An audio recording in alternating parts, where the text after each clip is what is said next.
The search for Michael Vaughn continues. Michael went missing from his neighborhood in Fruitland in July of 2021. He was just 5 years old at the time.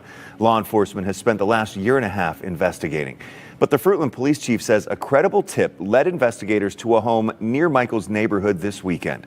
Crews are back out in Fruitland today searching for Michael Vaughn. Police believe his remains are in the backyard of a Fruitland home, and today is the 6th day crews are excavating the yard. Crews could be at the house on Red Wing Street for another week. This house is just 4 minutes from the Vaughn's home. As you know, from the time Michael went missing, this has been an all-hands-on-deck investigation, and it remains very active and an ongoing investigation. You can't take one of our most precious citizens from us and ever expect us to stop. During the course of this investigation to date, we received credible information that the remains of Michael Vaughn could be found in the backyard at 1102 Red Wing Street in Fruitland. As a result, the Fruitland Police Department obtained a search warrant for the residence along with the front and backyards. That search warrant was served on November 11th.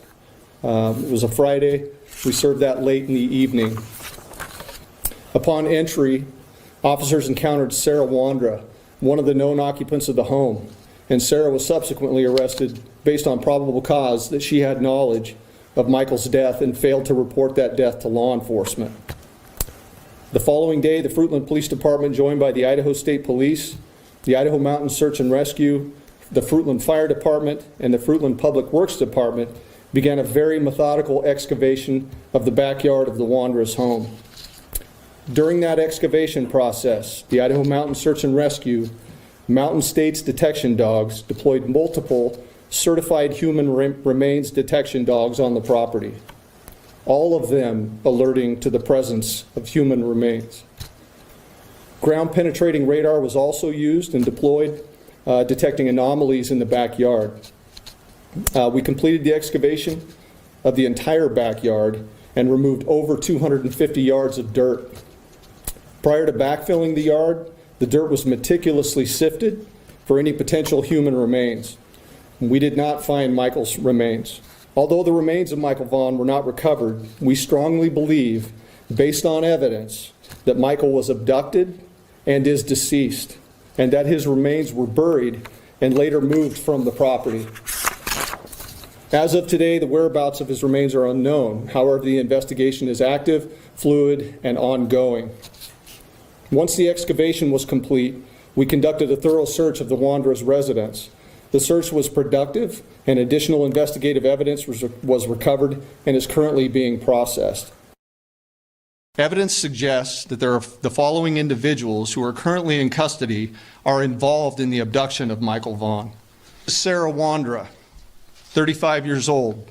Sarah lives at 1102 Red Wing Street in Fruitland and was living there at the time of Michael's disappearance. We believe that Sarah has firsthand knowledge and is involved in Michael's abduction. Stacey Wondra is currently being held at the Payette County Jail for failing to report a death to law enforcement. And Stacey Wondra, 30 years old, a male. Stacey was also living at 1102 Red Wing Street in Fruitland and was living there at the time of Michael's disappearance. We believe that Stacey has firsthand knowledge and is involved in the abduction of Michael Vaughn. Brandon Shirtliff, 30 years old, of Kuna, Idaho. Brandon was living with Sarah and Stacey Wondra at 1102 Red Wing Street at the time of Michael's disappearance, and we believe Brandon has firsthand knowledge of Michael's abduction. Adrian Lucian, 32-year-old male out of Toledo, Ohio. Adrian was staying with Sarah and Stacey Wondra at 1102 Red Wing Street at the time of Michael's disappearance, and we believe that Adrian has firsthand knowledge.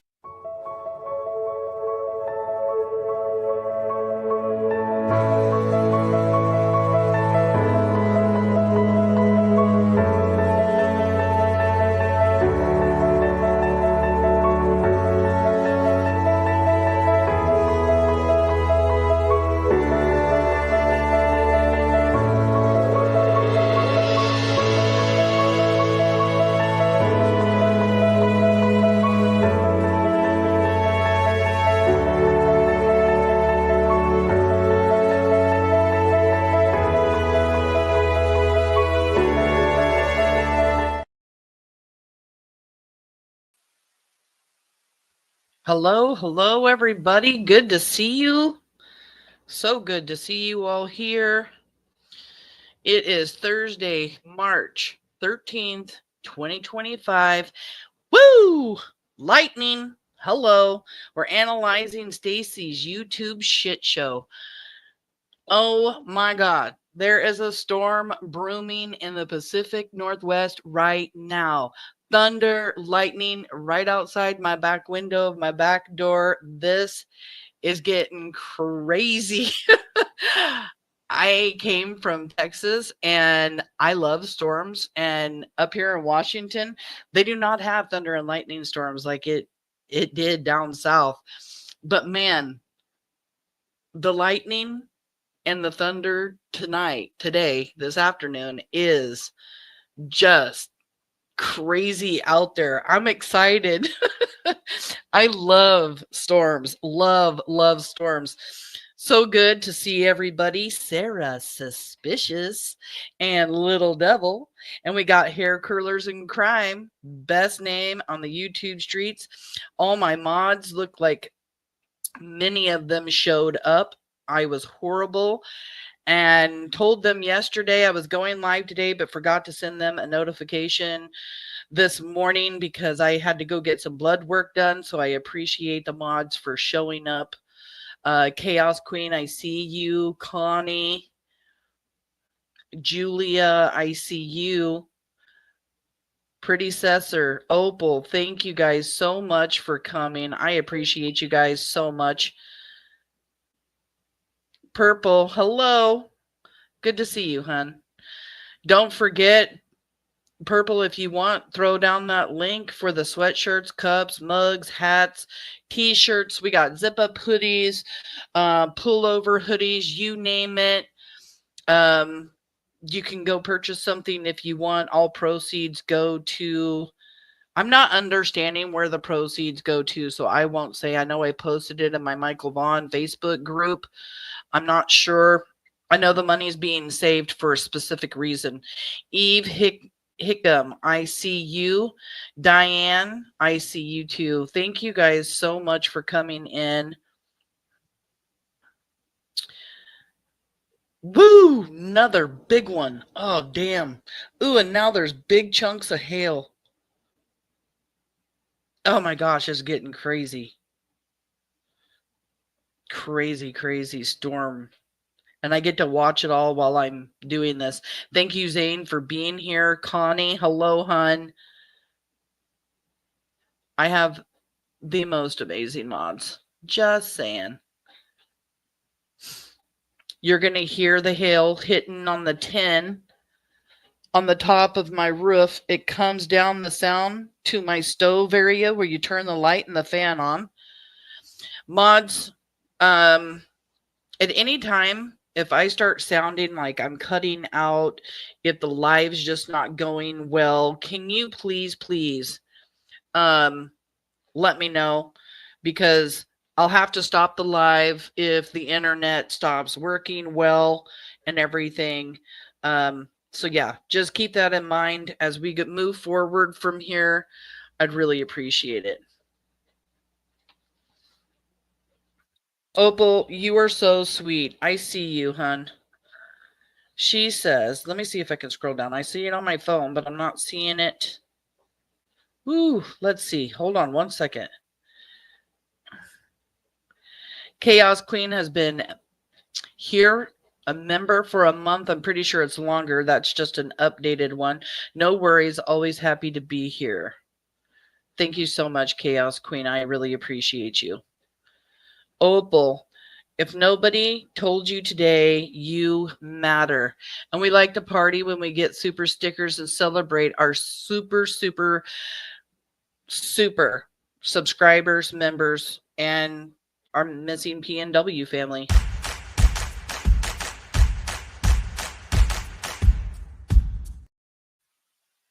I appreciate that so much, Opal. Thank you, sweetie.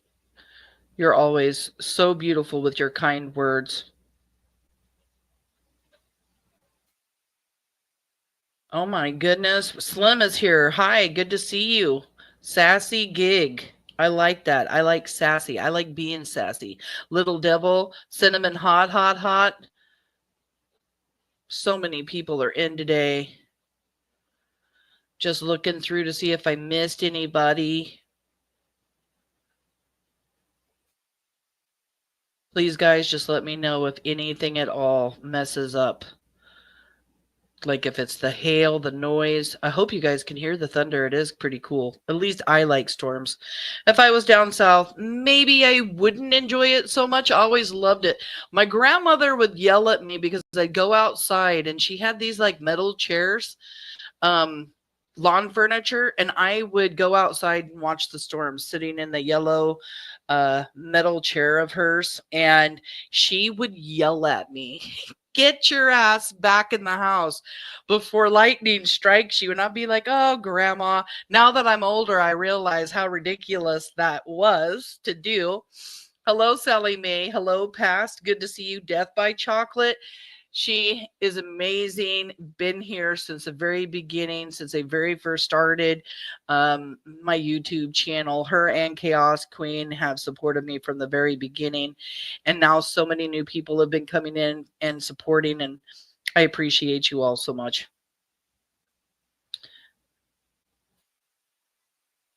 All right. So, yeah, I do. I love storms. Love them.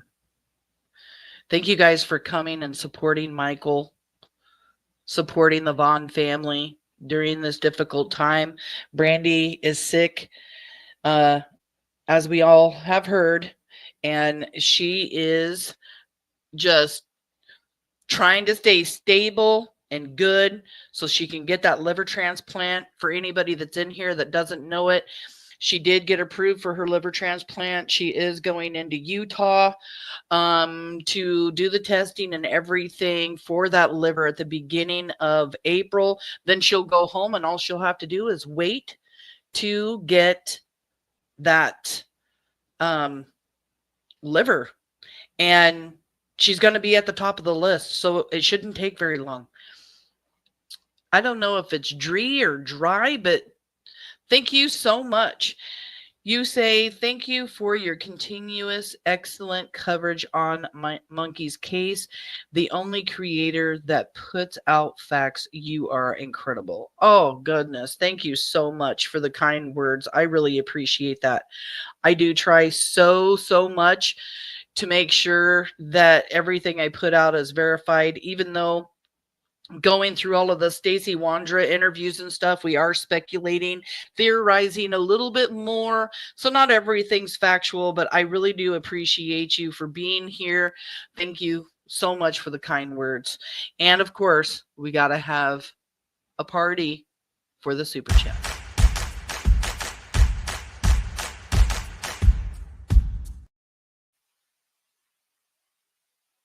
You guys are amazing.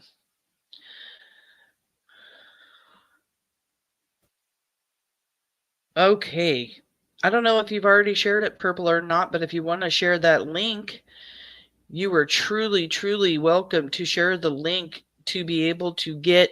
They've got mugs, hats, t-shirts. They come in different colors. I saw black, blue, pink. They have pullover sweatshirts, zip-up sweatshirts. There's 2 different kinds of cups. There's also mugs. There's hats for men. They did make it in a way where there's men and women's colors, which I thought was really great. I have not had a chance to order anything yet.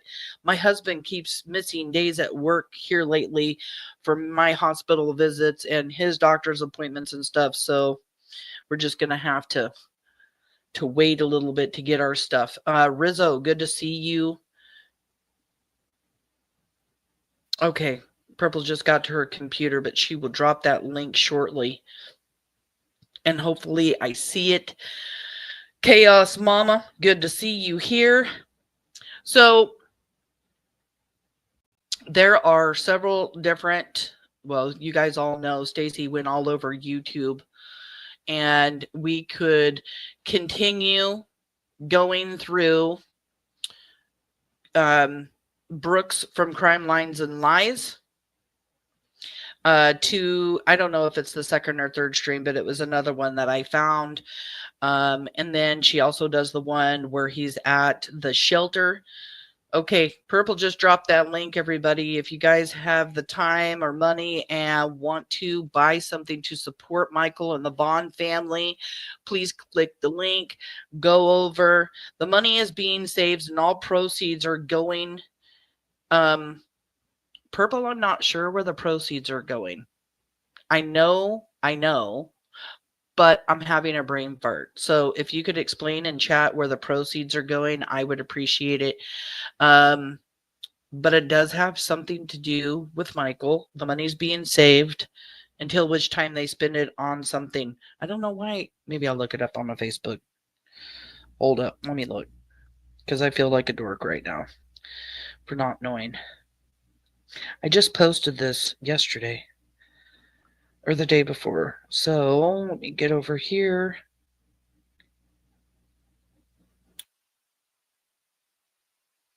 Okay.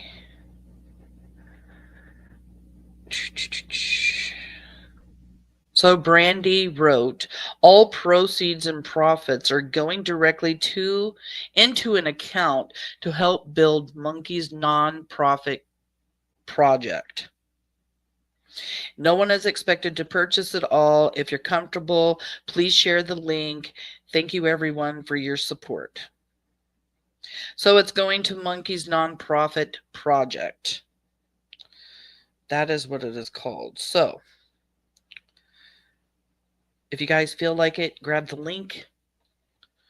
Thank you guys for being here. Don't forget to hit the thumbs up on the way in or the way out, please. Let's get the algorithm going for Michael to help bring awareness for him. Going to a foundation in Michael's name. That's awesome. I've been coming up with some ideas for just something maybe to do later down the road too for Michael that I will eventually talk to Brandy about when she's feeling better. Green Girl, nice to see you here. More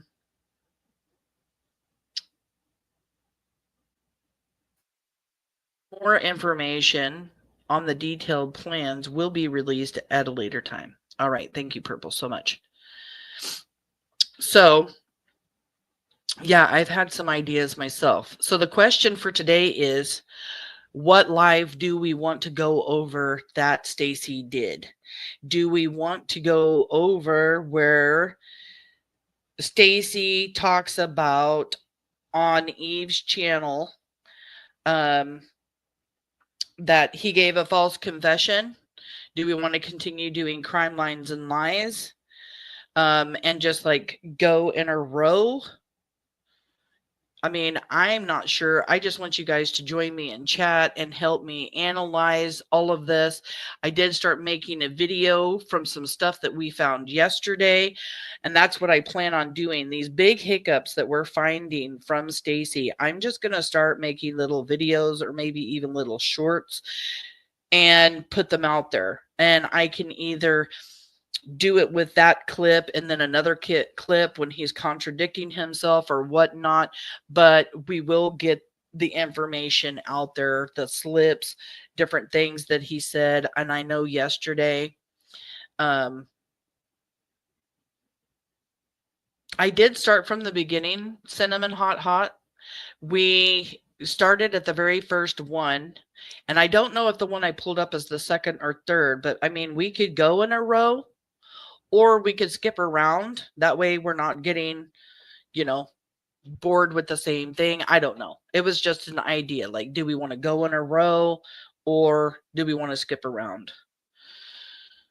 But yeah, I've already started a video. I think it's really good to put all of those up there when we're finding things so that it's out there to talk about. And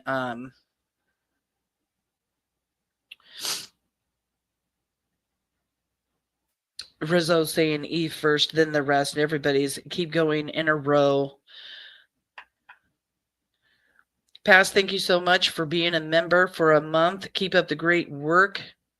Real one. Thank you so much, Past. I really appreciate you. Thank you for being a member for 1 month. I'm not sure what I want to do. I have several pulled up. Those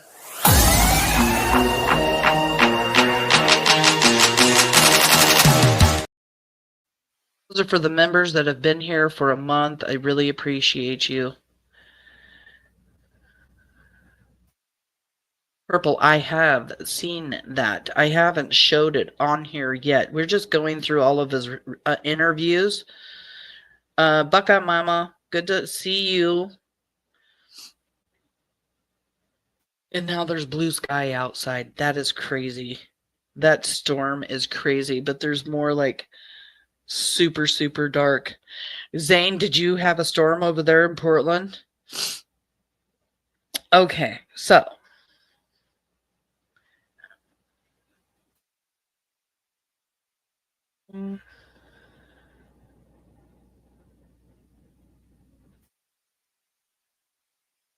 Chaos Mama, exactly. He may be the smartest one of them all by not talking. Adrian keeps to himself. He doesn't talk. But yeah, his story has been consistent from the very beginning. He has constantly said that he was set up, and he's the only one that continues to say the same exact thing, never straying away from his original statements.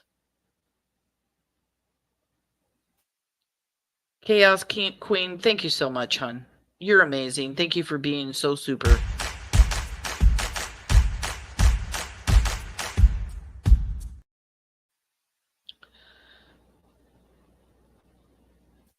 You have supported me from day one.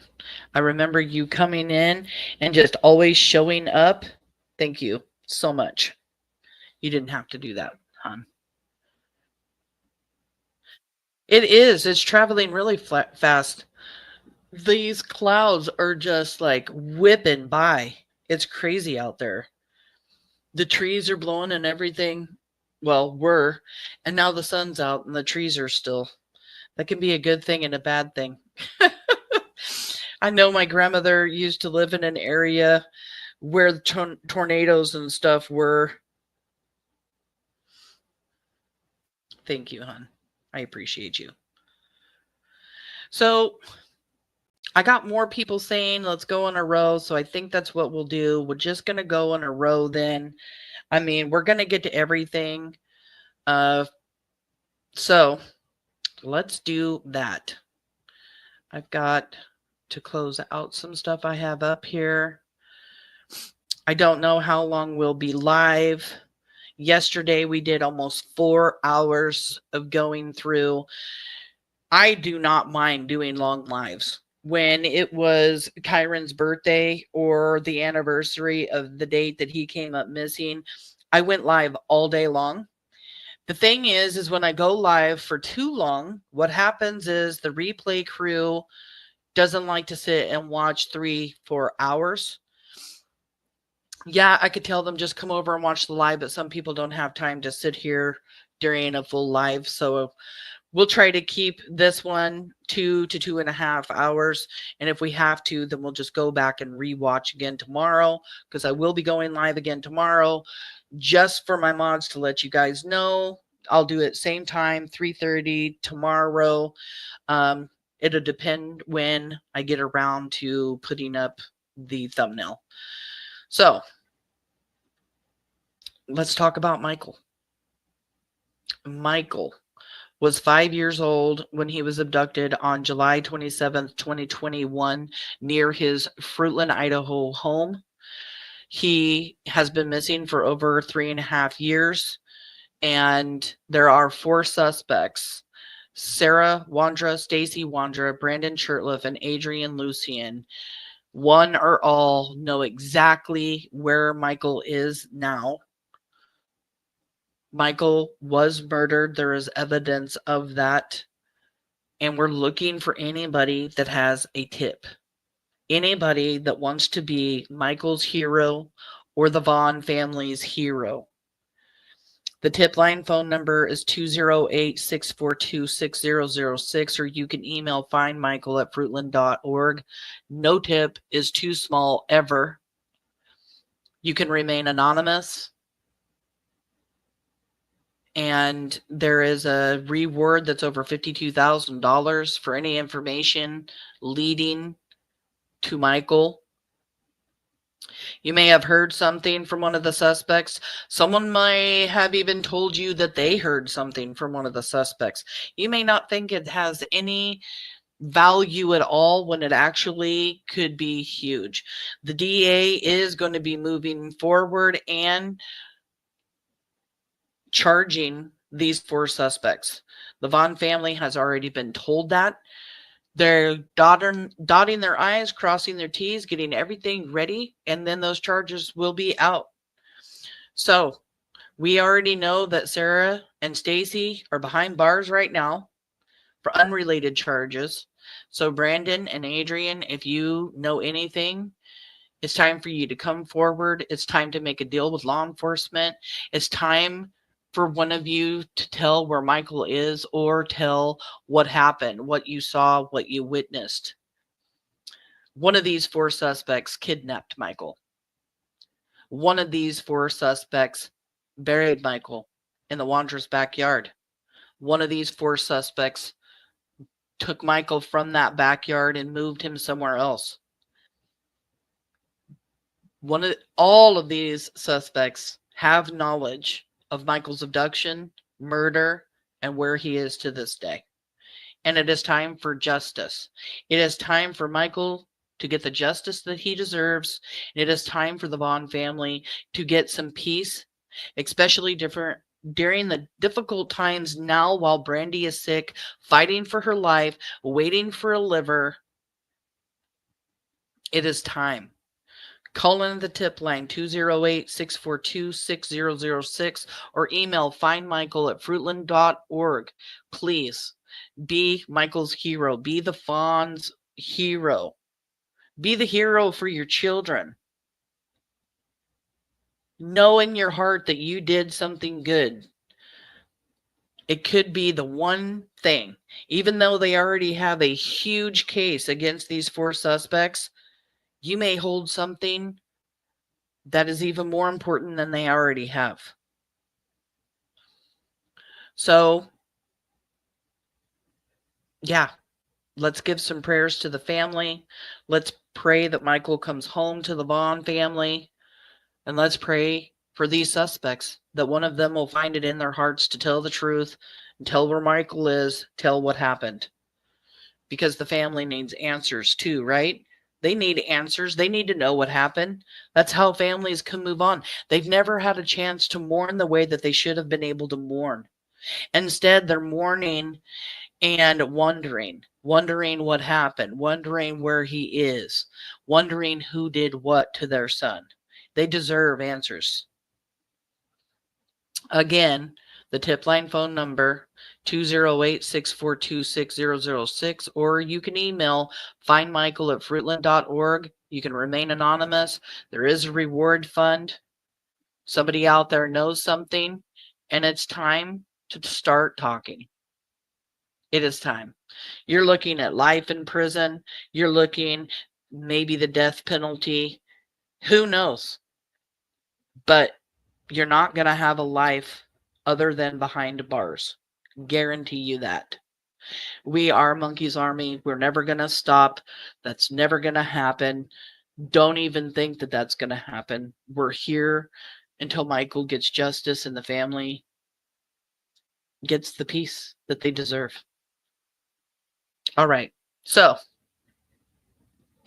thank you guys all so much for supporting the family, for sending prayers. CJ Mass, thank you for being here. I really appreciate everybody. Good to see you, Blue Heron. Thank you for coming back. I go to the wildlife refuges all the time to sit and watch the blue herons. Please don't forget to click this link if you want to buy a t-shirt, a zip-up hoodie, a pullover hoodie. There's cups, there's mugs, hats. They come in different colors, blue, black, pink. Please, if you're interested. Don't forget to hit that like button. And yeah, let's move on. Let's go through another video. This one is about an hour and a half long. It takes us a long time because Stacey lies. Stacey lies so much, we are constantly stopping and talking. But we found a lot of really interesting things yesterday. His timeline when he left with the puppy, going from the Portland metro area here in Portland, Vancouver area. Something about picking up a trailer, going to Walla Walla, Washington, going all the way down to Grants Pass, Oregon, and then back to Idaho. That was fishy. He also talked about the tow rope. And when Brooks asked him if they stopped between Kuna and Fruitland, he said they stopped on the side of the road so that Sarah could pee. Instead of saying they pulled off to the side of the road so they could fix the tow strap. What value, or not value, what did her peeing have to do with the tow strap breaking? Why would you even mention that? Right? And then he acted all weird, fumbled his words. He just looked so suspicious even talking about it. And then right towards the end, he says, and I think Sarah went to the bathroom. Even though he starts off saying that the whole reason they pulled over to the side of the road was so Sarah could pee, says, and I think Sarah went to the restroom. Think? So those stories change. And really makes you wonder if a tow strap ever broke. Why were they on the side of the road? I thought of something last night, and I was wondering maybe if they could have been trying to make an alibi for themselves. Little devil, you are so good to me. Thank you so much, hun, for being here. Thank you for...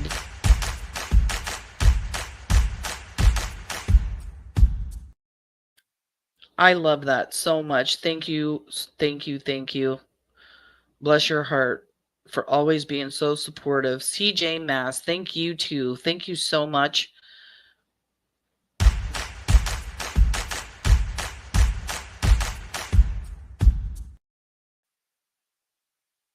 I really do appreciate it. I cannot do this without you.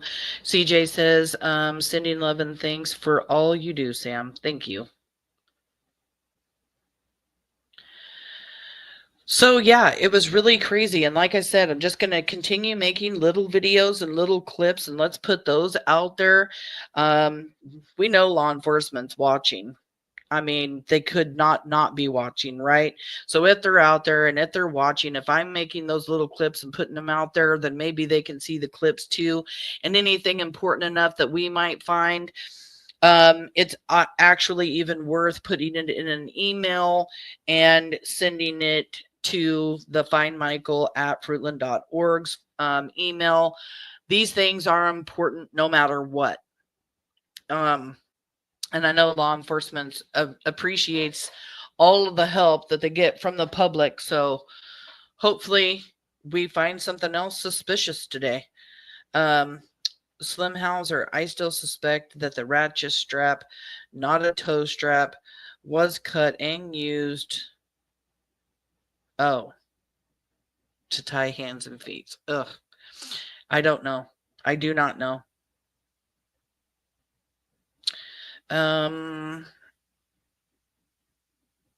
All right. So all I got to do now is share my screen. Let me make sure that this is the one that I want to do real quick before I do that. I already have it in the spot where I want it. I will be fast forwarding through any spots that talk about Sarah having sex with everybody in the house because I feel like it isn't relevant. I don't believe that she was doing that to have a baby. I think that was just something that was said. That's my personal opinion about it, but I don't want to hear about all the boinking, okay? It has no relevant. No, it has nothing to do with Michael's disappearance as far as I'm concerned. And I don't need the visuals. and neither do any of you. So I'll save you from that. But I will let you hear the spitting and the gagging. It's horrible. It's so gross.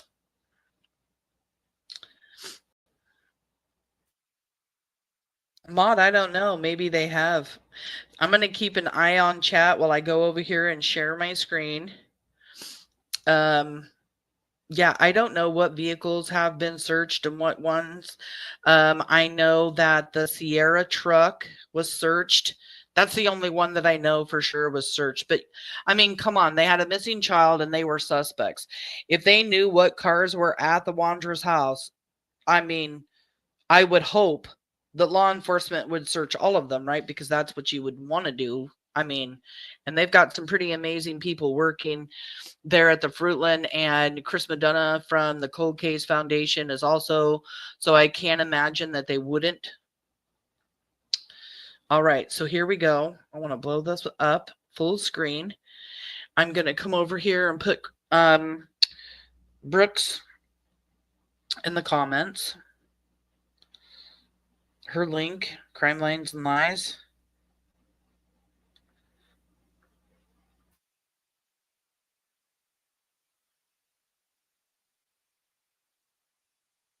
All right. So, this is another interview with Stacey Wondra with Brooks from Crime Lines and Lies. She had him on her show several times. She did a great job keeping him talking. And we are going to find some slips that Stacey may have made. We are here to find contradictions. We will be stopping. We will be pausing. We will be doing all of those things. We will be having conversations. Please, please help me analyze this. I would really, really appreciate that. You guys really helped yesterday.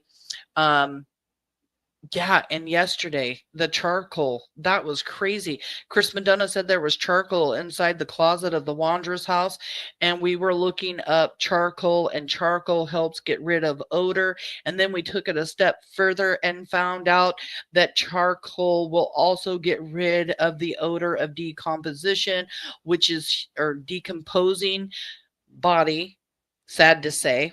But like I said yesterday, I do have to remove my feelings when I talk about this kind of stuff. We will be theorizing. We will be, yeah, we're not going to be talking about any factual things, just going through what Stacey Wondra says.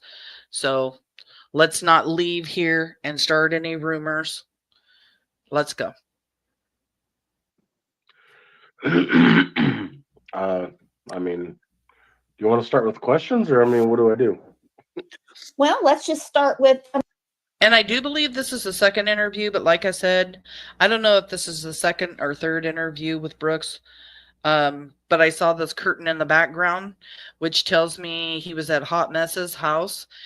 And I know those were in the series of some of the first interviews that he did. This video. Wait, is this the same one? Hold on. Is this? It is. Well, we're going to have to put this on pause a second because I pulled up the wrong video. This is the same one we did yesterday. Hold on, guys. I'll find it. Hold on. Sorry. Boo.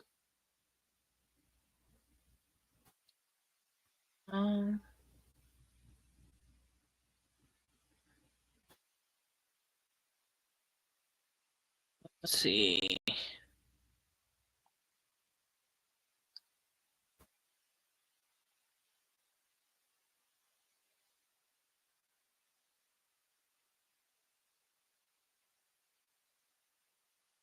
Okay, this one is 2 hours and 31 minutes. That's the one we originally went over.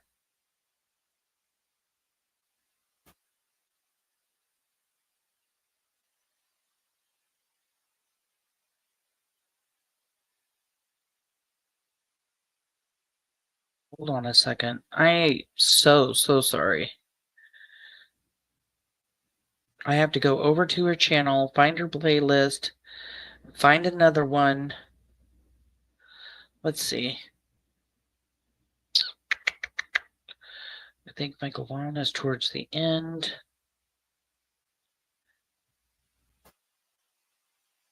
And then, whoa. That is not the one I want.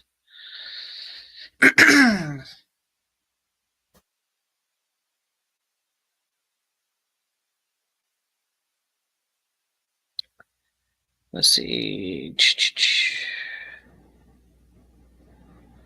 Here we go. Okay. Let me get rid of this one. I got rid of the wrong one. All right. Here we go. Sorry, you guys. Thank you guys for your patience.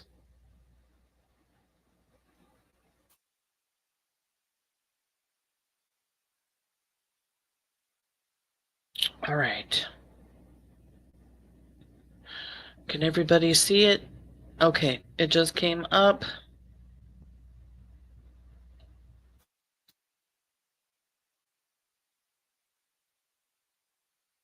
We're going to dig 3 to 4 feet. Now they obtained I a search believe warrant Stacey and pops started on here in a working second. Friday night. They are what Huff said it was a very credible tip that came from someone inside of the house, and he said that they have received over 1,500 tips so far. See, you hear right there in that news clip, the tip was given to law enforcement by somebody that lived in the house, and we do know now that the tip came from Stacey Wondra. He called law enforcement and told them to come talk to him, that he had a tip. They went and talked to him, and he told them that Michael was buried in their backyard. He was not sat 4 or 5 days in long, huge interrogations where they're being mean to him and everything else. And then he just breaks, oh my God, okay, he's in my yard. No, that's not how it went. That is not how it went, okay? He gave the tip because he wanted to make a deal. And then he couldn't make that deal because they didn't find Michael in the Wanderer's backyard. They only found evidence that he was there and later moved. But this one, I apologize for being late, Stacey. Did you Brooks, you're fired. did you see the pictures of our snowstorm? No. You Oh. there? No. Oh, look at this. What is that shit? That's disgusting. Well, so freaked out about getting stuck in the mud. I don't know. Talking about Sarah being freaked out that they were stuck in the mud down in Texas when they took their trip in October of 2021.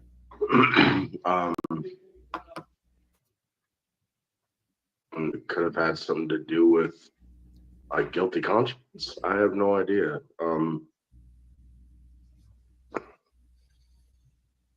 There was no reason to be freaked out. We were literally just stuck. I don't know. She's never not been stuck before in her life, but Yeah, he is. He is at a shelter in this one. you know, it was just a stuck situation. I don't know why she would be so freaked out. It doesn't make any sense.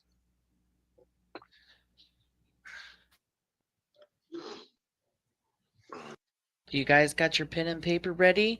Take down any timestamps if you guys want to, or, well, you guys can't really do the timestamps. It is showing down here at the bottom, but keep your pen and paper out. Any kind of anything that you see. If I don't catch you in the comment section, you can email me at missingpnwcrimes@gmail.com. Carol, welcome. She said, I know that Brandy said she could hear the machinery from her house, and it breaks my heart for her. I may not be in many chats, but I still pray they will find Monkey. Amen. I pray that every night and every day. When did authorities tell you they were digging up your former backyard? Ow.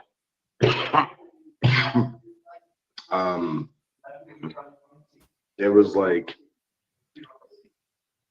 they came and questioned me like during the search, or during the dig up. They had asked me some questions and I couldn't give them anything. I was like, I don't have any information to give you. I need one of those buttons like Justin has. Bonk. Like, nope, lie. Bonk. I'm going to download one, y'all, for this. For this particular shit show, I'm getting one. Because this right here is just straight up bullcrap. Stacey Wondra saying they contacted him to talk to him when they started digging in the yard to answer some questions, when in reality, and we know now from the footage, from the confession footage that was leaked out by Brandy, that Stacey himself is sitting there on a phone with law enforcement, FaceTiming them and watching everything they're doing as he's leading them where to dig in that backyard. He is so frigging full of it. But it was during the time they were digging, if I remember right.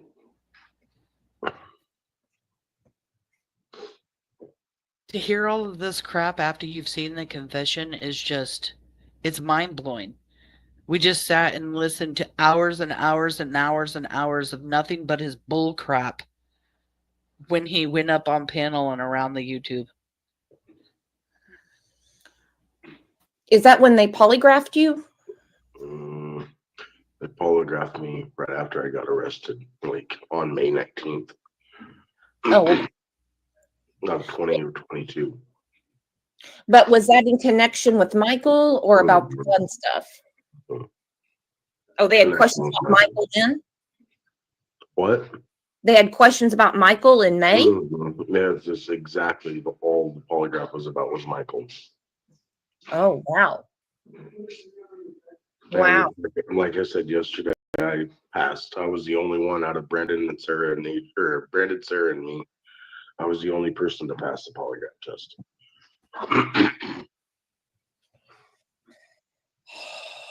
Man, what does a polygraph consist of? I mean, this really has nothing to do with you, but I know a lot of people, we have a lot of discussions in here about. Slim, the only thing I know about Dorothy staying at the Wanderer's house is that it happened earlier in the summertime, before Michael's disappearance, if I remember correctly. Polygraphs. Personally, I don't really care about them. How many questions do they ask you? 4 questions, 5 questions. I don't remember exactly what the questions were. I remember one of the questions being, did you have any association with Michael's disappearance? You're welcome, Slim. I said no. But I think another one was, if you knew something about his disappearance, would you report it? I said absolutely. They asked me stupid questions like, is the light on in the room? What number is on the wall? Just stuff like that to really try to test. Like, that was sort of a practice question, I guess, but yeah, practice questions are used by the lie detector test people, or the polygrapher, so that they can tell and look for deceit. But the main questions focus primarily on Michael.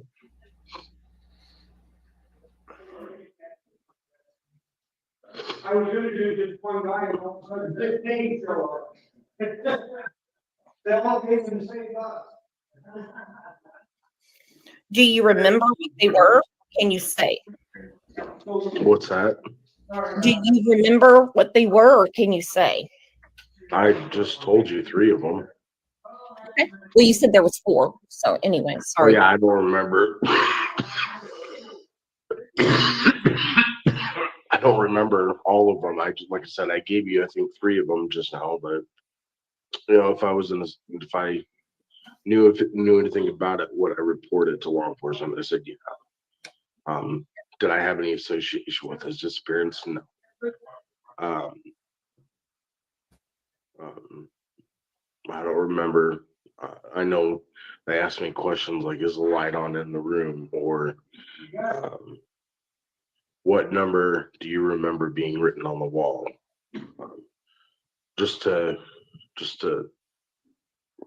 test my honesty, I guess. I don't know.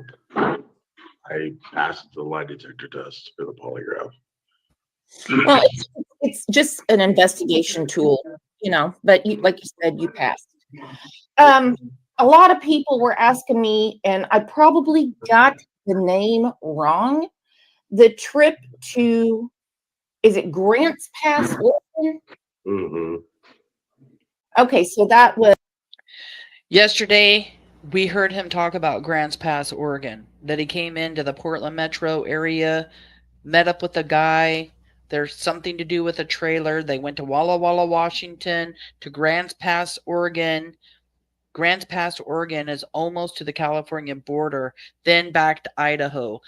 And him just saying how they drove that and did that just doesn't even make sense. If you guys knew where Walla Walla was and where Grants Pass, Oregon is, Walla Walla is northeast, almost on the border of Washington and Idaho. And then you have Grants Pass, which is on the border of Oregon and California. And the way he said they took that trip, something just doesn't add up. So let's check out what he says right here. was you, Sarah, and Brandon, and then the guy that I don't remember his name, but Don't think that he mentioned Brandon in that last interview we watched went on this run. So this is interesting because I asked Brandon about a Portland trip after Michael was abducted, and he didn't want to talk about it. the guy that we took that needed his trailer brought down to Walla Walla. And so that's what it is that the guy needed his trailer brought to him. That guy lived in Vancouver, Washington, where I live. So they leave Boise, they go to Vancouver, Washington with the trailer. That's right. They towed that trailer down here to bring to him.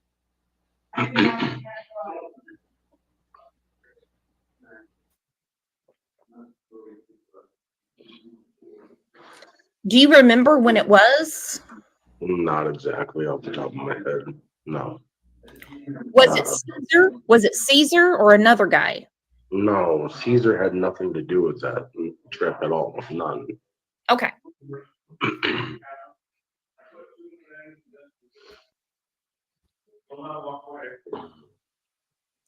And that was to rescue a dog? No, that's deliver a black lab puppy Oh, okay. down there.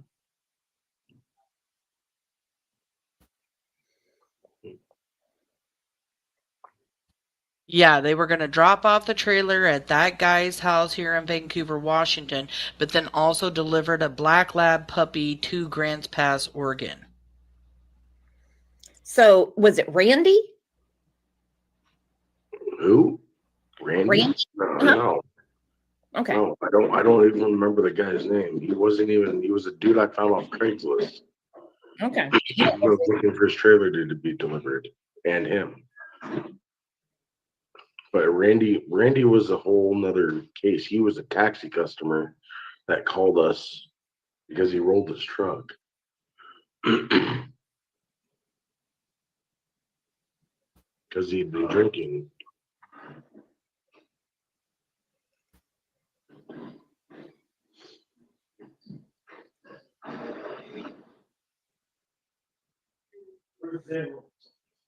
Okay. A lot of people are asking where you're at. It looks different than where you were yesterday. I know, yeah, I know. So I got kicked out of the worker. I got pretty much terminated from my work establishment because it's just stupid. She's the owner trips. I don't really want to go into too much detail. I'm at the River and Life Rescue Mission on Boise.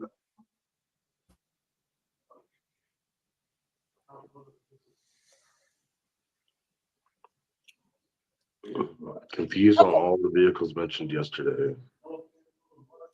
So, Well, because Brandon mentioned several vehicles that day. And thank you, Vet Girl, for the super sticker.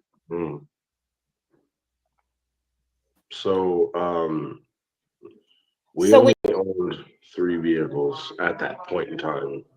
Later on, we invested in another vehicle because the truck had got repoed back by the dealership. But we had, at that point in time, we had a 2016 Toyota Corolla.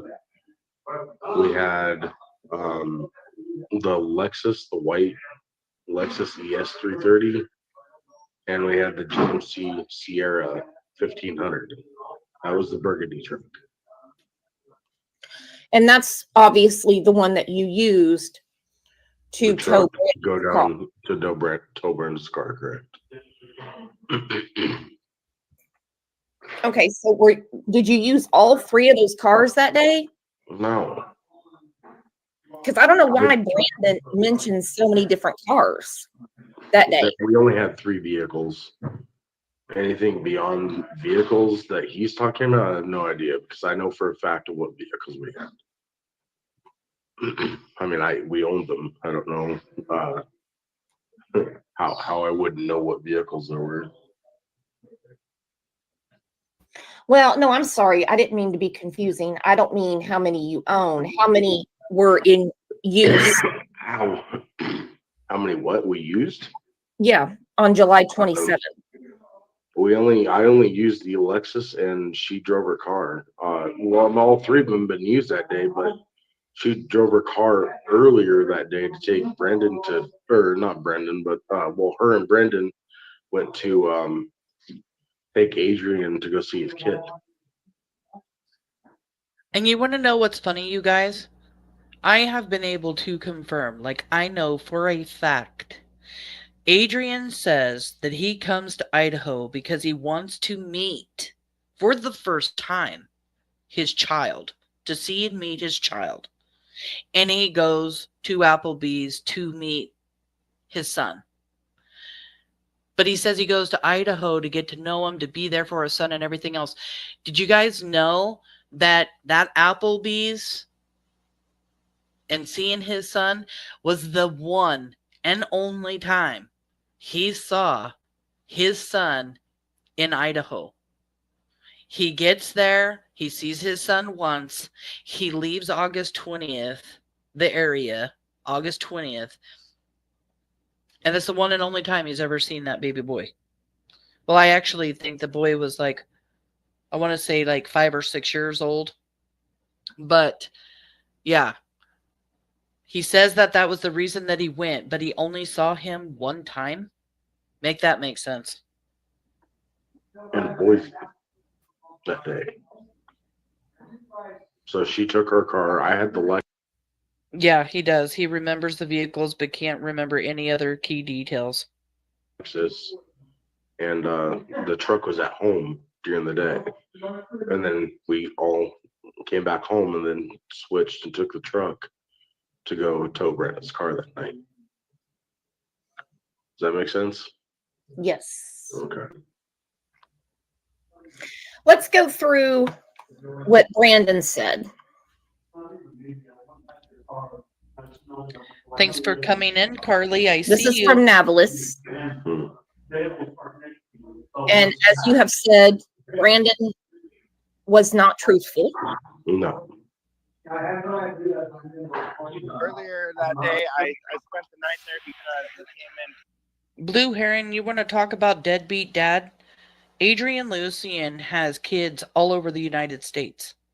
From what I understand, like 4 to 6 kids. I've heard 4, I've heard 6.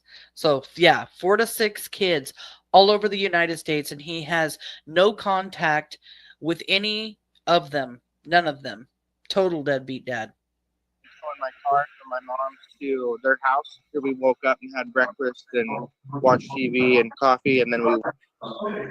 Okay, so Brandon makes it sound like his car was towed the night before. That he what? He makes it sound like his car was towed. Okay, say that one more time. I'm sorry. He makes it sound like the car was towed the night before, but you're saying that the car was towed that day. It was towed that day, correct. Okay. Because he said the next morning we got up, we were watching TV, had breakfast and coffee. Good to see you, Pam. I am very well. Thank you so much. No, I don't remember watching TV. I don't even think we had a TV then. Okay, so earlier that day, I spent the night there because we came in towing my car from my mom's to their house. So we woke up and had breakfast and watched TV and coffee, and then we went, me and Sarah and one of her other friends that was there visiting for like a week or so because he came in from the airport. Okay, so I'm assuming he's talking about Adrian. About Adrian? Yeah, he said he'd been there for a week or so, and you're saying that he stayed with you guys for about 2 months.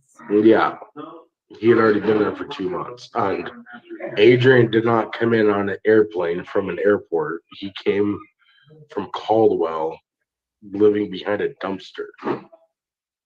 How does he know how Adrian got to Idaho? I mean, first of all, let's just go over the fact that when Brandy talked to Stacey, we found out that Adrian had a court hearing in California on the 24th of July, just 3 days to Michael's disappearance. So how was Adrian living there a week prior, 2 weeks prior? They say a month prior, months prior, like back in May and June prior. Was he coming and going from that area? Did he just have like a Zoom court hearing?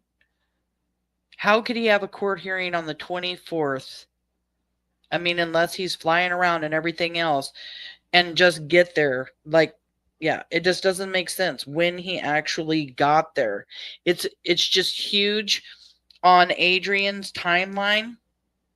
When did Adrian get to Fruitland originally for the first time?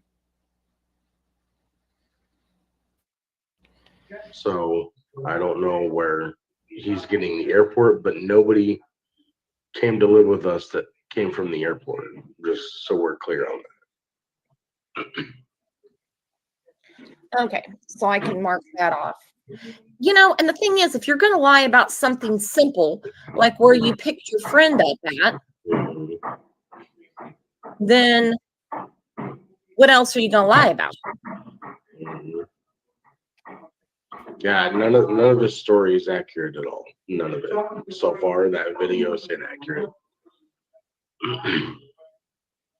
Don't think the only Here's Adrian, and he had like kind of an afro, and we went. I'm sorry, I didn't mean to cut you off. The only part that he's been accurate on so far is just what he just said about an afro and having coffee that morning, and I think breakfast, but nothing else adds up. In the airport, nothing. Okay. Cece, thank you for being here. Said, I know you say you won't comment if you don't know. Cece said, I believe what you're saying. Wondering if Brandon and Sarah were planning on taking a child for their own. I don't think, to be honest, I don't think Brandon would have had anything to do with it, considering Brandon already has a kid of his own. He has a little girl. But I mean, I wouldn't put it past him. He's already lied about 90% of the shit that he's been on videos with. So, I mean, I wouldn't put it past him or Sarah. I mean, at this rate, they're very deceitful and very dishonest and untrusting. I can't trust them with a 10-foot pole. So, anything could have happened with them and their thought process. Ow, man, that hurts. Yeah, you're going to get to a doctor.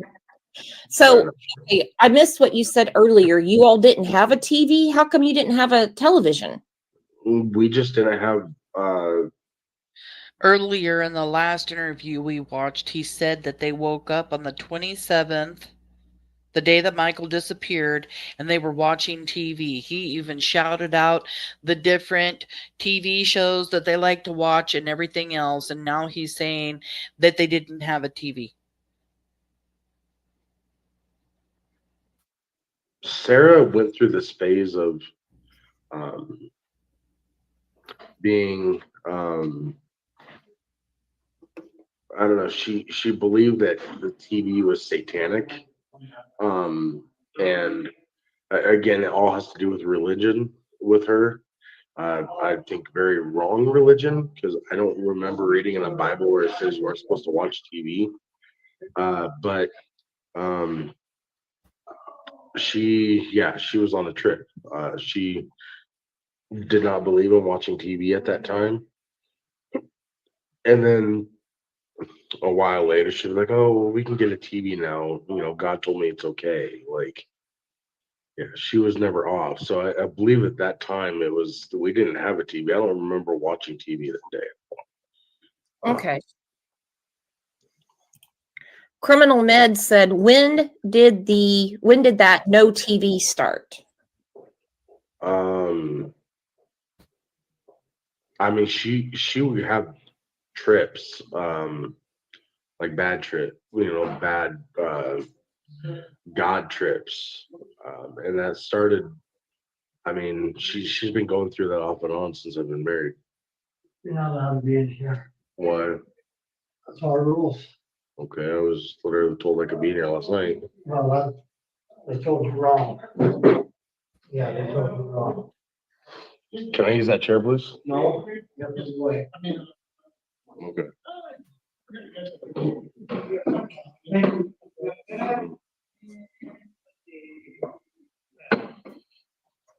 It's exactly why I don't want to be here.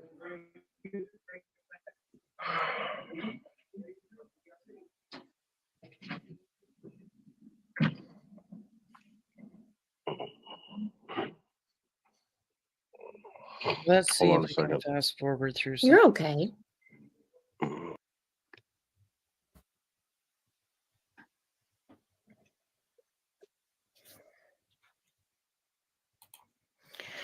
Okay.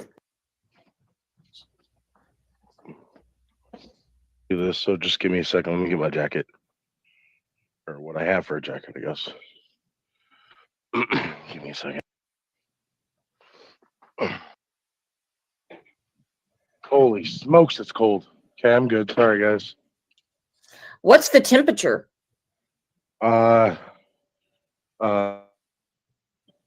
Negative Stacey. Hold on. Let me look. Thank you, Carly. I appreciate that.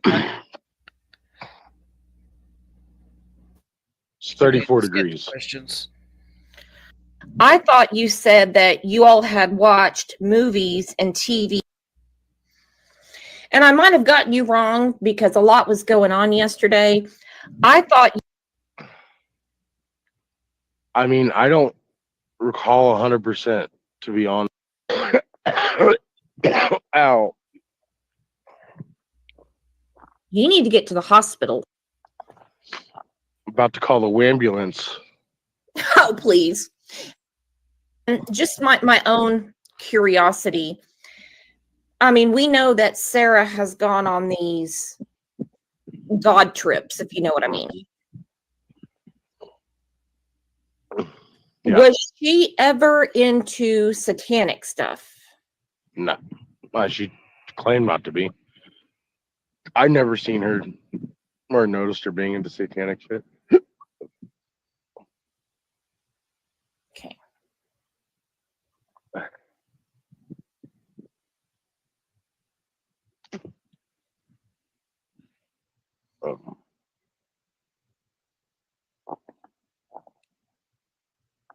Oh, this is gonna be cold. Oh no. Oh Come on, let's shit. get to some questions. Oh, this is gonna be cold. Oh no.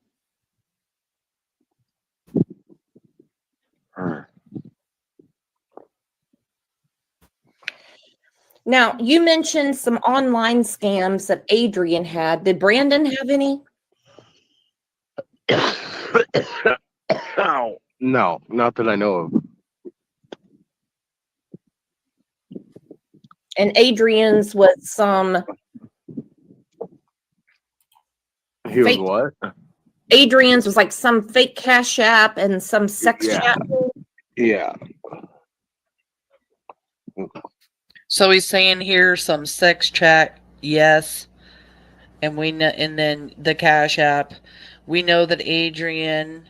Well, we know that Stacey told Brandy about an app that they were using to create either something to scam women or something. So we're hearing about that again here too. Okay, a lot of people want to offer you a coat. How do we get you a warmer coat? Got a few things. Also take food donations. I'm just going through a rough patch, you know. Car crash video with Adrian. I think I vaguely remember that. It might have been off of Interstate I-84. I don't remember exactly, but I remember something of that sort. Let's Oh, rewind man, just cold. a tad here. It's okay. It's okay. Hang on. Brandon mentioned working on a video, a car crash video with Adrian. I think I vaguely remember that. It might have been off of Interstate I-84. So this is something I've never heard before. He's saying off of I-84 car crash video,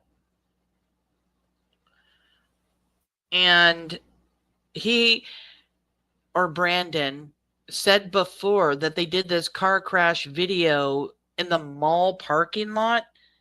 Is that correct? Is that what anybody else had heard? Because I thought they talked about doing a car crash video at the mall. Okay. Just writing that down. I don't remember exactly, but I remember something of that sort. Oh man, it's cold.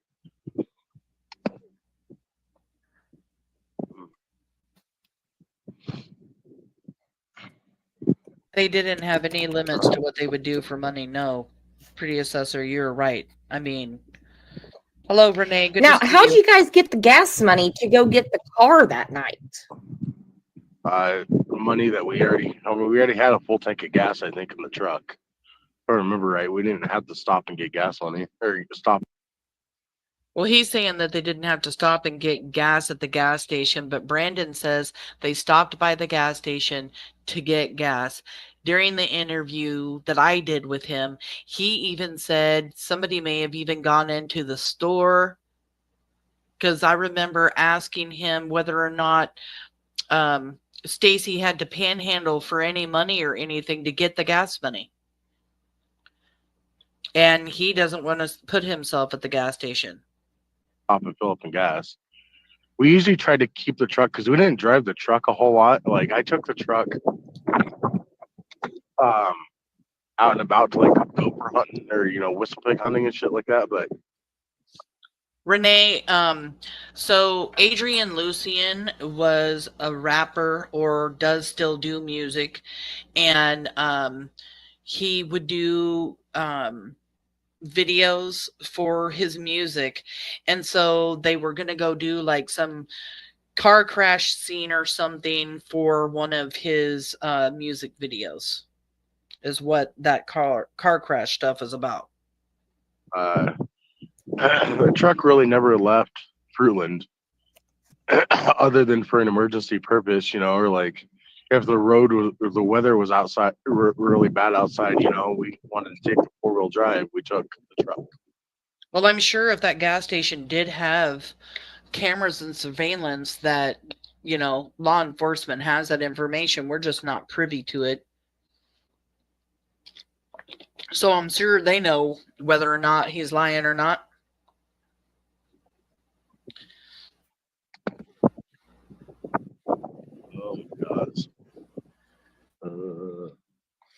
But you said no way would Carson let you Use this truck? No, not at all. Not even in the slightest. Never would happen. Never. I knew Carson a lot longer than Brendan and Adrian and Sarah. So I don't know. Or they think they got permission to use his truck, but Carson never let that out. Okay.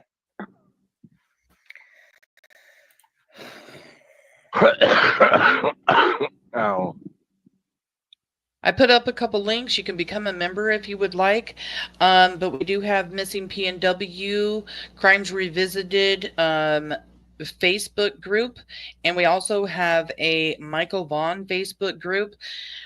Information that I use during my lives, of course, not this kind of information, but usually the information from my lives when I'm showing screenshots, videos, and all that stuff, I do put in those Facebook groups so that other creators, other people have access to it to share it if you'd like or what.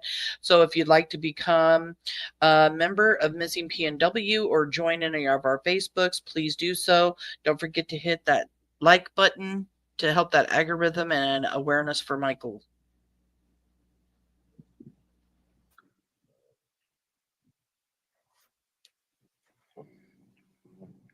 Okay, let's go through more of what Brandon said.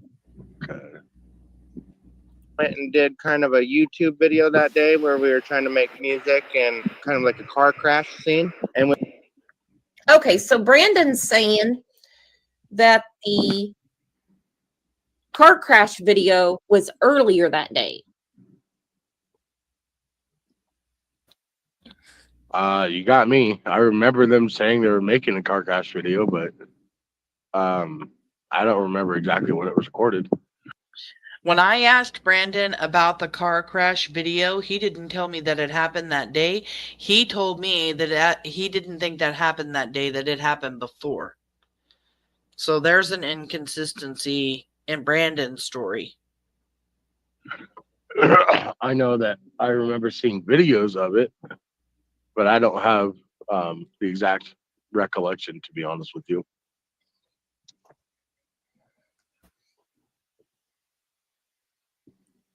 Yeah, it's just beyond an unusual day, if you know what I mean. Very much. So we have a car crash video that morning, watching a TV that doesn't exist. Huh. We go to the mall Mhm. and troll around that day. Eat at Popeyes. Now, wasn't Sarah at the ER the night before? You got me. I don't recall that either. I know she's been to the ER quite a few times because she can't seem to fucking eat healthy and get her diabetes in control. It was on Sarah's Facebook or Stacey's Facebook that she was in the hospital the day prior. It may have actually even been 2 days prior. I can't remember. I think it was on Stacey's Facebook though, because I think he was asking for prayers for Sarah. I mean, I can't tell you how many times she's gone to the hospital because her diabetes is 400 or 500 in the 4 or 500s. In fact, I remember her mom telling me before she went to Payette County, her blood sugar was like almost 605. Wow. Yeah, for real. She just doesn't know how to control her eating habits. She doesn't know, like, literally, like, that's, I'm He's one to talk. sorry to like be so blunt. That's why I'm so fat, because all she wanted to fucking eat was fast food. There was times where she would cook a home cooked meal, but between her gambling habits and eating out was ridiculous. We probably spent $200, close to $200 a month just in fast food. Mm. And I even told her, I was like, why don't we just start eating at home and save money? You know, you could take $200 and get a shit ton of groceries, right? Yeah. Yeah, like, no, it's stupid. She's just not, mentally retarded. Man. And then every fucking dime that we would make, she would want to go to the casino or the Denny's in Ontario and go gamble it. Because Oregon's the only nearest closest facility to where we live that you could gamble. Otherwise, you had to drive to Shoshone Bannock Casino over in Pocatello area, their reservation in Idaho. Christine Alaska, thank you for the super sticker. You guys are making me blush. Again, No. I'm sorry for the sloppy beginning, but I was not expecting all this snow. Christina said, will the shelter take No. you to an urgent care? Okay. No. I wish they did, but I would either have to call an ambulance or I'd have to find a way to take an Uber, and I don't have the money for an Uber, so. And I don't feel like racking up a $1,400 bill just to go to the ER because I'm sick.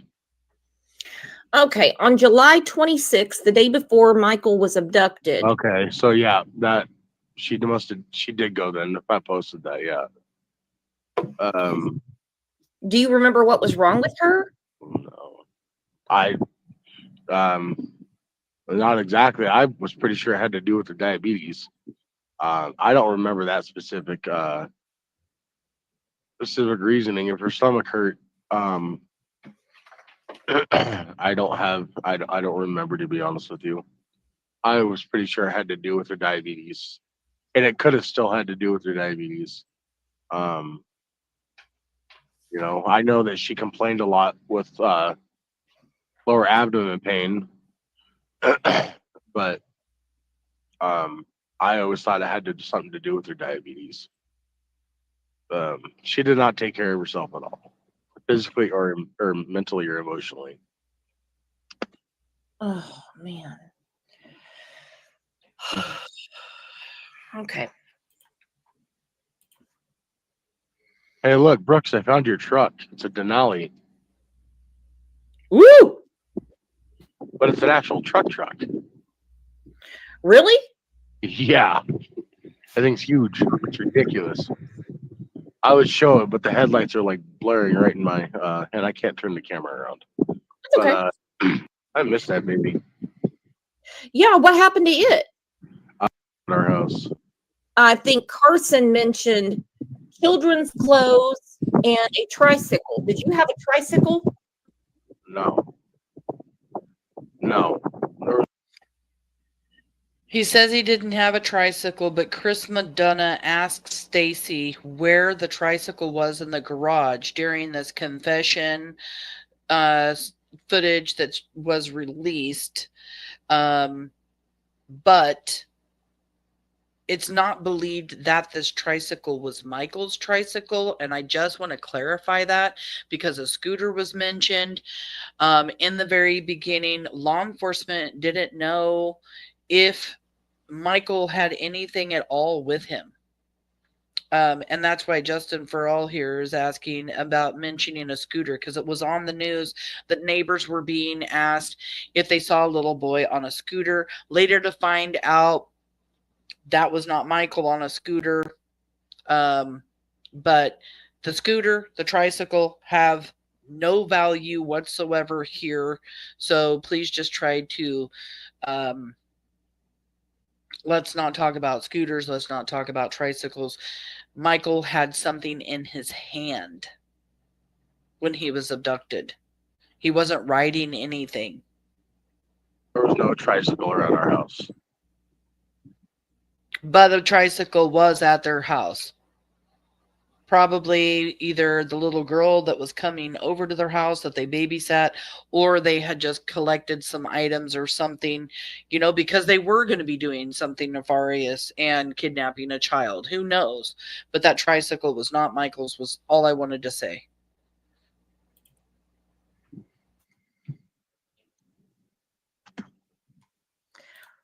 Okay, Green Eyes has a question. What's up, Green Eyes? Storage unit for resale goods for the family. In her parents' house or her parents' storage unit? Is that what she's referring to? We didn't have a personal storage unit. Her Because parents Brandon had two storage units. mentioned the shed and said resale would be good for the family. The shed had nothing in it beside a leaf blower, a lawnmower, and a snow blower. That's literally what was all in the shed. Her dad kept the equipment over there at our house so we could use it for the lawn and stuff. And the snow. So there was nothing about reselling goods. I don't even know where that comes from. Nothing was ever talked about reselling. You don't know anything about a scooter? No, I don't even know where a scooter would come from out of that. We never had a scooter. Okay, Yeah, like I said, were there any children's clothes in your home? no. The only clothes that we had was from when Ian's daughter, my tattoo artist, his daughter Lexi. So yesterday we thought, okay, Ian is the tattoo artist, not Victor.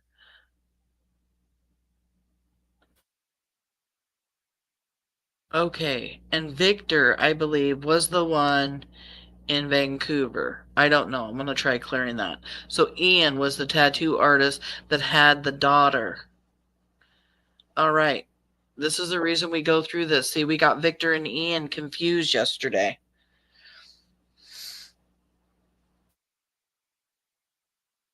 All right. Was staying with us, and she left a couple pieces of her clothing, but she was 11 years old. So if you want to call this children's clothes, then yeah, but that was that's all the clothes that were there for children's clothes. 11 would be a child. Yeah. So no, we don't know what toy was in Michael's hand. Yeah, it is. They're just keeping that close to the vest because anybody that can come forward and mention that, so you know, that toy that he had, which Stacey has almost messed up and named exactly what that toy was. And if he had, then that would have put him directly with Michael because he wouldn't have known what that toy was unless he took him. Does that make sense? Oh, that's the only clothes that were there, but she only left a cup, like I think a t-shirt and a pair of pajama pants. Now, how did you come across her?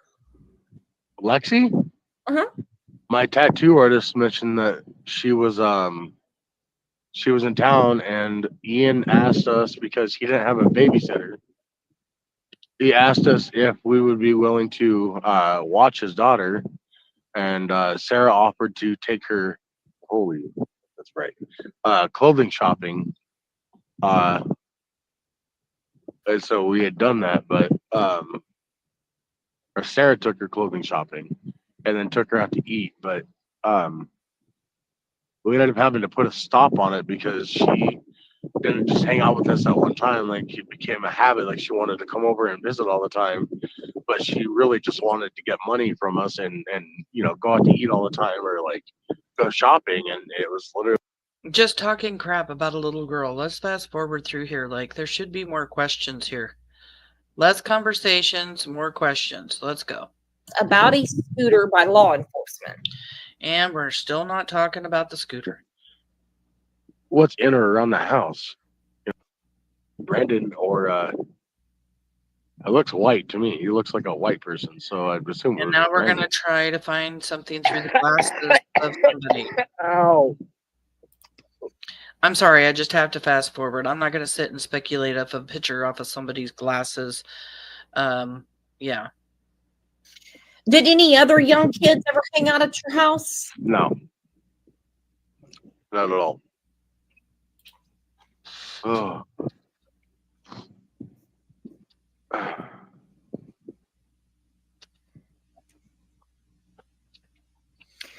Do you have any theory on what happened to Michael?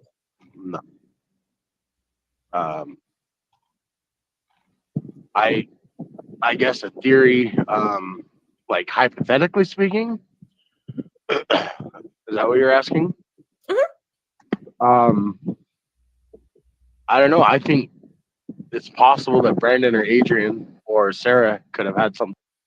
In his other interviews, he wouldn't even talk about Brandon, Sarah, Adrian. He just kept repeating himself. I'm not going to speak about anything that I don't know for sure. Here he is. He throws them underneath the bus, but just listen to what else he says. I'm going to rewind it just a tad bit. This is really important. I actually made like a little short or a video out of this before. Oh, Hypothetically speaking, yeah, he'll answer it then. And then what he says is just crazy. Do you have any theory on what happened to Michael? no.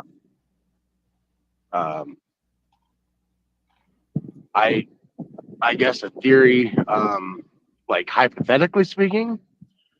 Is that what you're asking?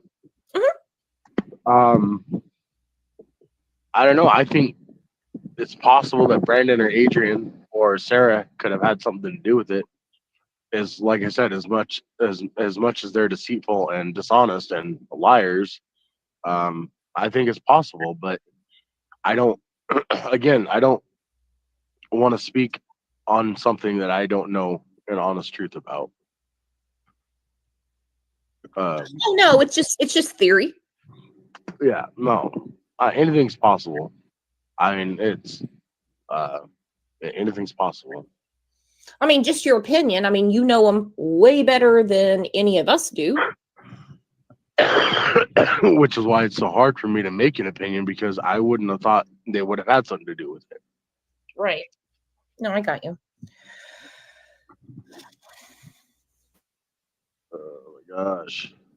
I feel like I'm dying on the inside.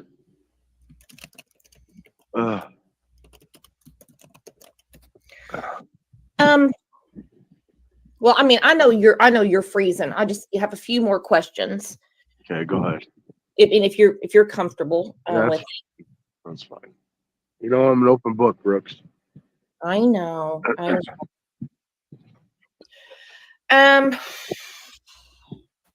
So we went through the cars. Yep. Why did Brandon say you were at home all day? I was not at home all day. When you clearly weren't. I know. I don't. Again, if you'd notice on any of Brandon's videos, he's not accurate at any of the information. Brandon, the difference between Brandon and I when we're doing our interviews is I'm sitting here telling you and giving you timestamps or giving you, you know, at least a date. Brandon can't even do that. He's hypothetical with everything he's saying. His information is inaccurate. There's nothing honest with Brandon. So I don't know why. There's nothing honest with you. How could he just sits here and talks about how Brandon is not honest, and yet nothing that comes out of his mouth is the truth either. Complete deflection here. Their stories do not match. We all know that. He's saying that I was at home all day because I know for a fact that I wasn't. I was gone doing a taxi ride.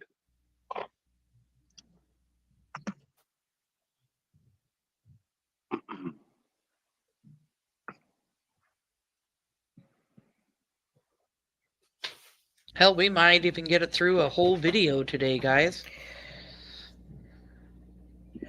Do you know of any abandoned farmhouses or factories where Sarah and Brandon may have hung out? No. Okay. There was nothing, no abandoned farmhouses or factories around us. There was a building that was a warehouse building that was up for sale, but it was all secured and locked down.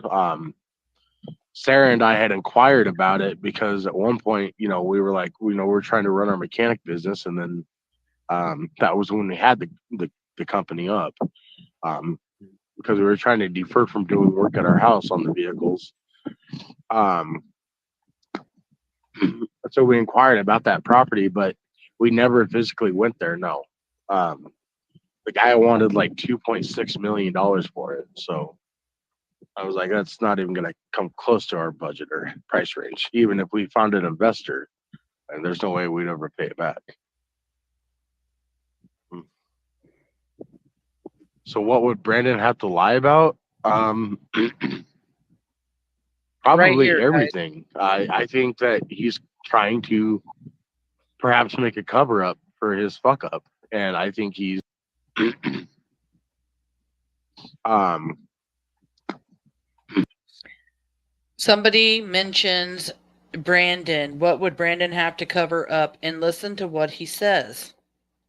so we inquired about that property, but we never physically went there. No, maybe guilty. Probably everything. I think that he's trying to perhaps make a cover up for his fuck up, and I Perhaps make a cover up for his fuck up. What would Brandon have to cover up? Was the question here. So what would Brandon have to lie about?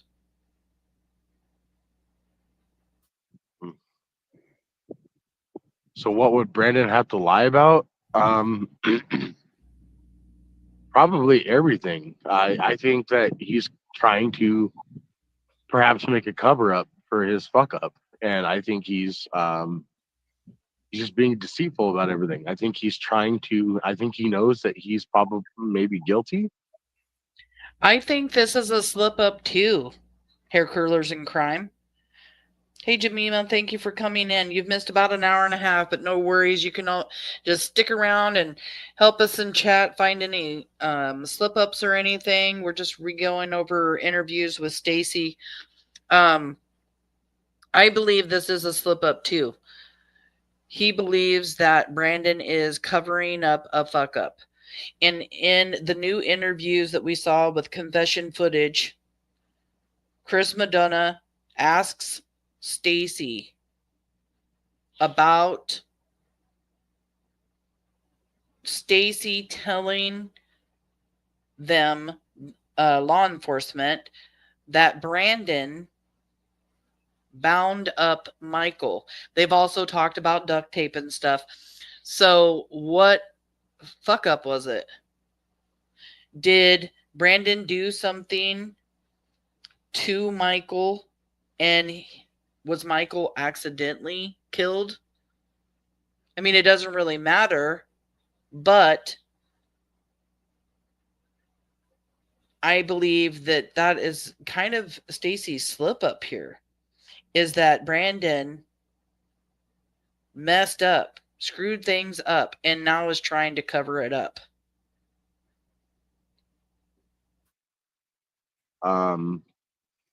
But I don't know. I think nothing. I can tell you that he's not accurate with any of the information he's putting out there. Even if we found an investor, and there's no way we'd ever pay it back.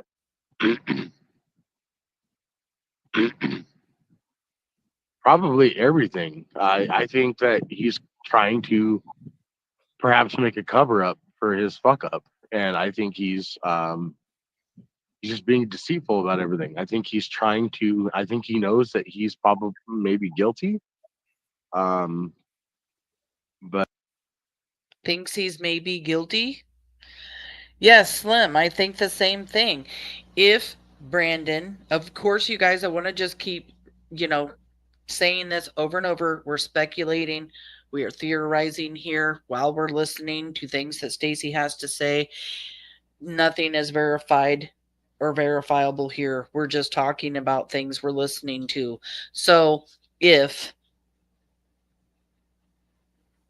Brandon put duct tape on Michael, could it have slipped and moved in a position to where it may have accidentally suffocated him?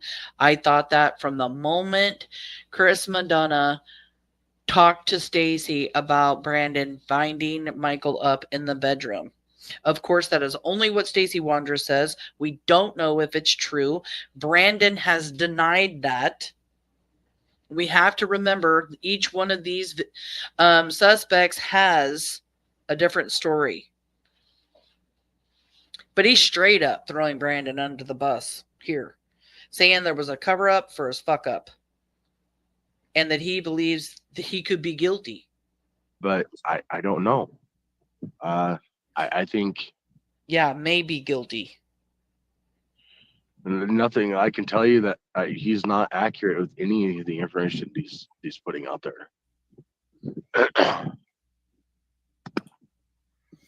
That girl said, what would Exactly, Chaos Mama. If Brandon is guilty, then how does Stacey know? Stacey isn't going to know if he was guilty or not unless he has knowledge of something that Brandon did. he want to say to the abductor or abductors if they were watching? I would want to say that I hope whoever this person is, I hope that he rots in prison for the rest of his life or he gets killed. I hope he reaps what he did. And I want justice for that family just as much as anybody else does. I can't tell you how many times I cry every day and I'm saddened because this little boy hasn't come home yet to his Little boy, he's saddened. He cries every day. Why would he cry every day? We know the Vaughn family has been suffering every second, every minute, every hour of every single day. I worked this case very hard. I have shed some tears. Why is he crying every day? family that deserves him, that needs him the most. He's probably not.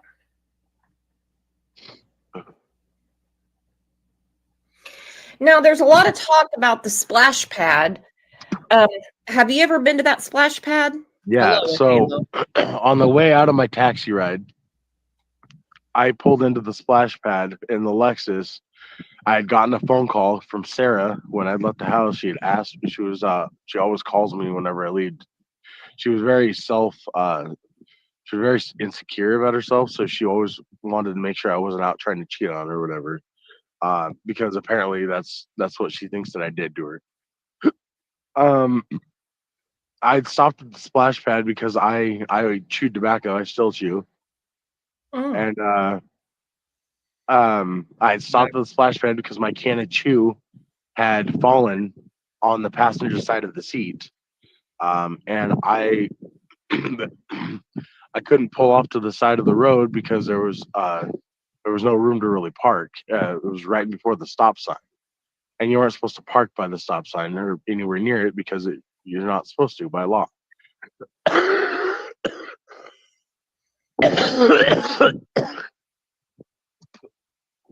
Ow. So I pulled off to the splash pad for 2 seconds and I tried reaching over the seat to grab it, but it was on the far side of the floorboard. I don't know if you know what I mean, but it was literally on the far side of the floorboard and I couldn't reach it. So I got out of the vehicle to go grab the can of chew.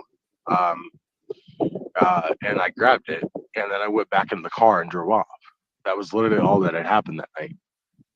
Or that time I parked at the splash pad. I didn't even get out to talk to anybody or anything. I literally got out to grab my can of chew that had fallen on the far side of the floorboard. Did he just say I didn't even get out and then I got out to get my can of chew? Let's rewind that just a tad bit. Let's see. Was that enough? Vehicle to go grab the can of chew and they're anywhere near it because you're not supposed to by law.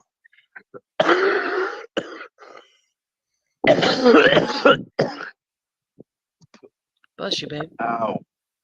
So I pulled off to the splash pad for 2 seconds and I tried reaching over the seat to grab it, but it was on the far side of the floorboard.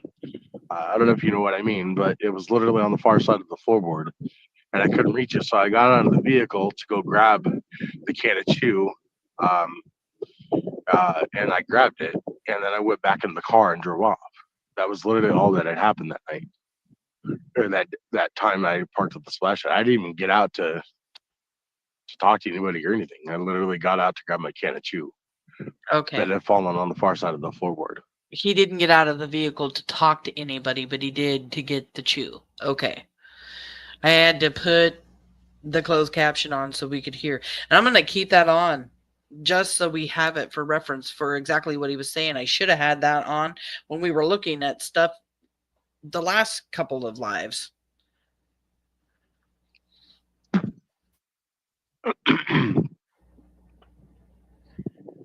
Hello, domestic pinup. Good to have Okay, you here. so was that on the day that Michael was abducted? Yeah, but it was way early in the afternoon, like right as I left the house, like 1 o'clock, 1:10 maybe in the afternoon. Yeah, but he's seen on CCTV camera 1:30, so he's not being truthful here about the time that he was at the splash pad. And don't forget, he's at this splash pad at 1:30, seen on CCTV camera, and we also know that he was at a skate park in Payette for 2 to 3 hours. And we know that because of the pin on his phone that he shared on a different creator's YouTube live. Afternoon. Mm. What are you doing hanging out at skate parks for 2 or 3 hours? What are you doing at a splash pad the day that a child is abducted? In my opinion, he was scouting. Brandon talks about Sarah and him driving around the mall, and then in the interview that I did with him, he said that they went in and walked around the mall. Again, was that scouting also?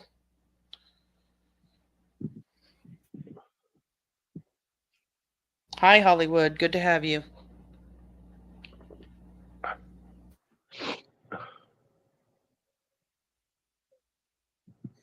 JM said you should never suppress a cough. Never what? Never suppress a cough because it sounds like you might have like a cracked rib or something. Yeah, I don't know. I again, I would go check it out, and I'm not about to take. Slim, are you saying that he just said that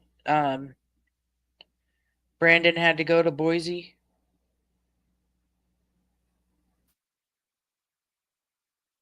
I just want to pause for a second if he did say that. Yeah, stalking people. An ambulance because I'm not going to pay $1,400. How many cameras were working at the house the day of Michael's disappearance? All of them. We literally just had that system set up through ADT, so everything was fully functional. Okay, do you know what time Michael went missing? No. We, like I said, the neighborhood was completely quiet when we left to go get Brandon's car. No movement, no activity, nothing.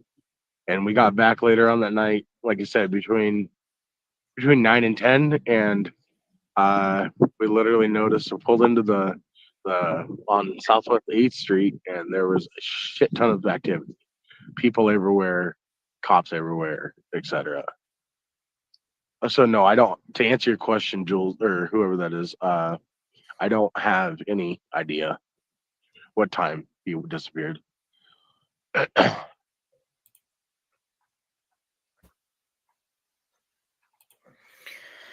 Did they still own the shop building on that day?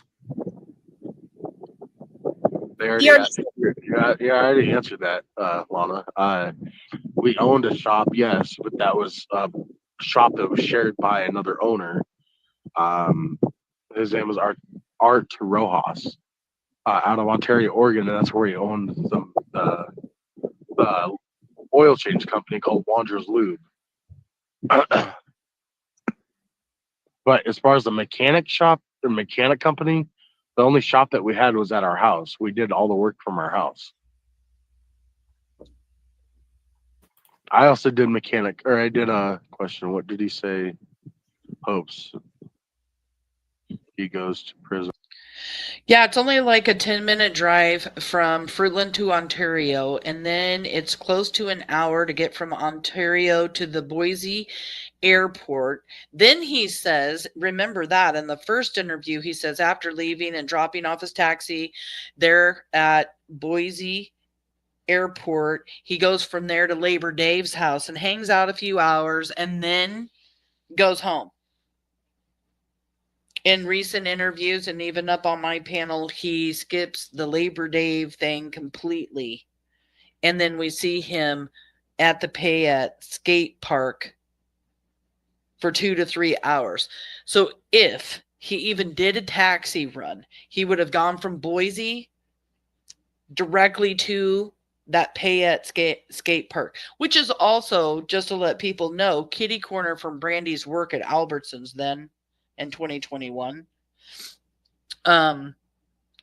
Which I do find strange, but I don't know if it holds any value whatsoever.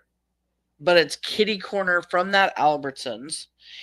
He stays there 2 to 3 hours and then goes to the Fruitland house where he says Brandon and Sarah were there when he gets there, even though Brandon has said opposite and the same.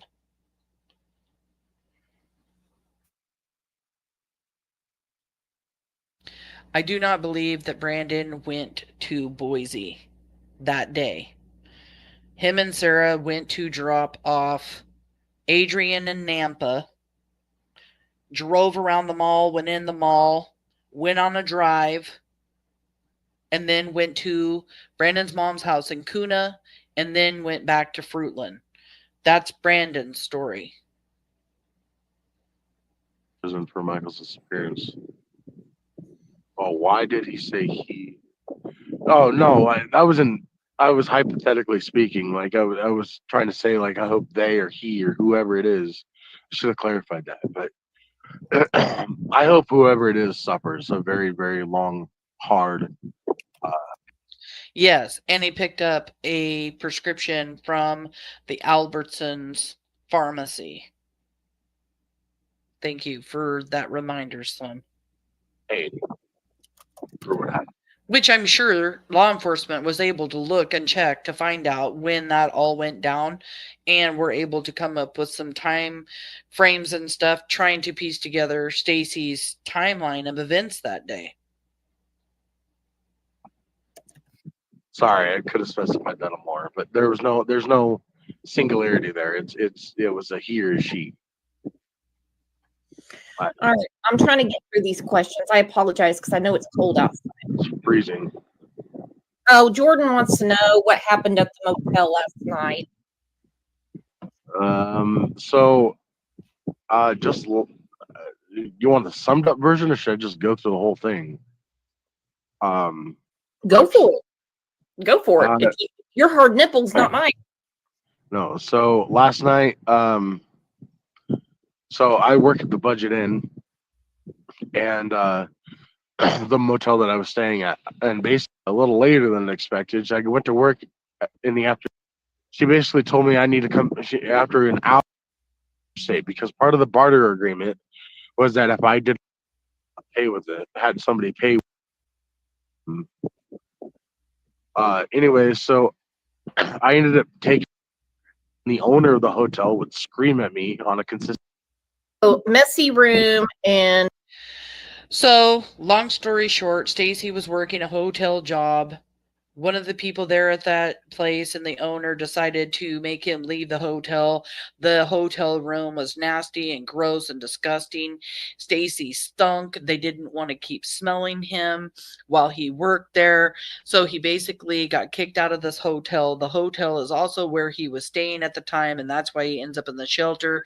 Just gonna make that long story short, because we're here to listen to what he has to say about Michael. I want to just fast forward through anything that has no relevance. Yeah, he was way too smelly and was not taking showers or nothing while he was there.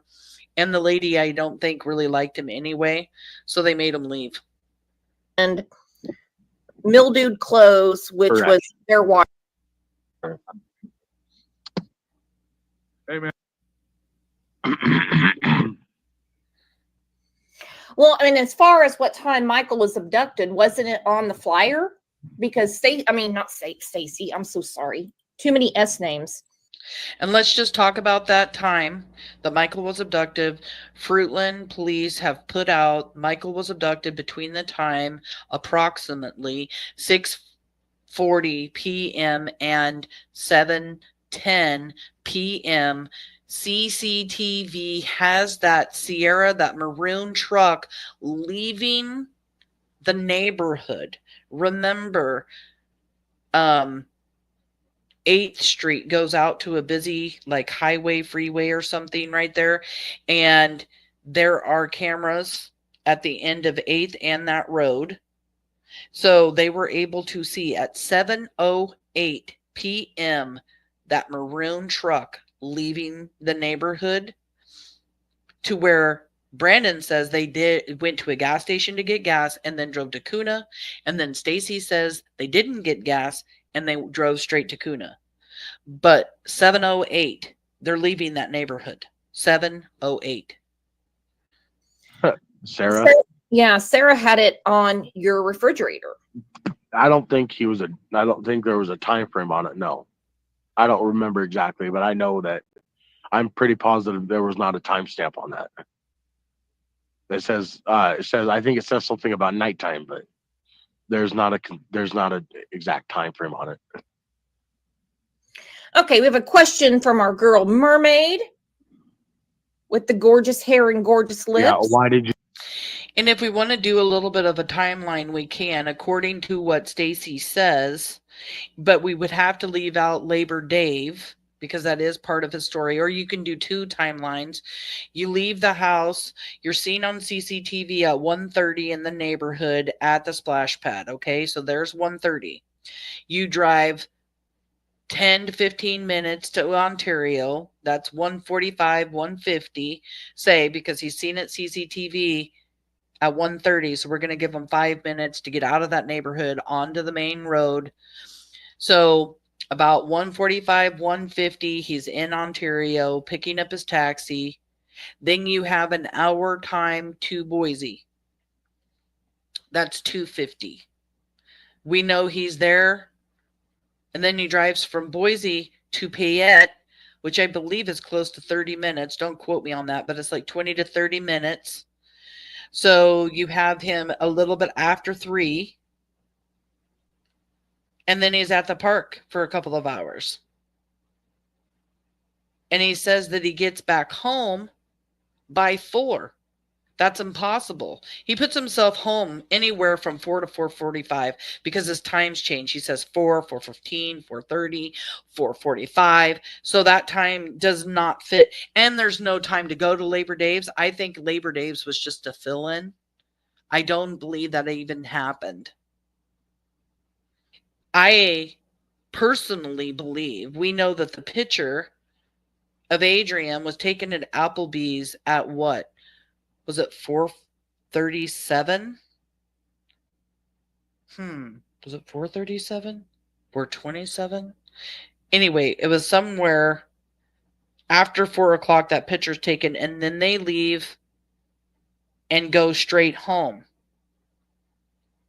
So if they leave the Applebee's and come straight home, that puts them home right about 5:10. And I think they do get home earlier than Stacey. I think Stacey actually gets home much later than he actually says. And I've even theorized whether or not Stacey came into that neighborhood and saw Michael and picked him up and took him to the house. I just have wondered that. Because if he does sit at that park 2 to 3 hours, he's not getting from Payette to Fruitland until 6. And if Michael was abducted 6:40 to 7:08, I don't know. Just something that I've thought about. But his timeline's all wonky. It's just, it doesn't make sense where he says he was and what he was doing. And don't forget, he also mentions that he did another taxi ride in an apartment complex near that skate park in Payette, and that's why he says he's there at that park. So that's a whole nother timeline. Did you drive all the way to Ontario to go to the hospital with Sarah? So Sarah preferred to go to St. Alphonsus because they provided way better medical care than the St. Luke's in Fruitland. St. Luke's or Fruitland actually gave Sarah quite a hard time They were trying to convince her to take a COVID shot and all this other bullshit, and she wasn't down for it. Oh, okay. Not a problem, Pat. If you're talking about the white pilot car that was that they asked about on the news when Michael was abducted, I know that they've already spoken to the people who had that white pilot or that white vehicle. Not sure that it was a pilot, and they know exactly who that person was.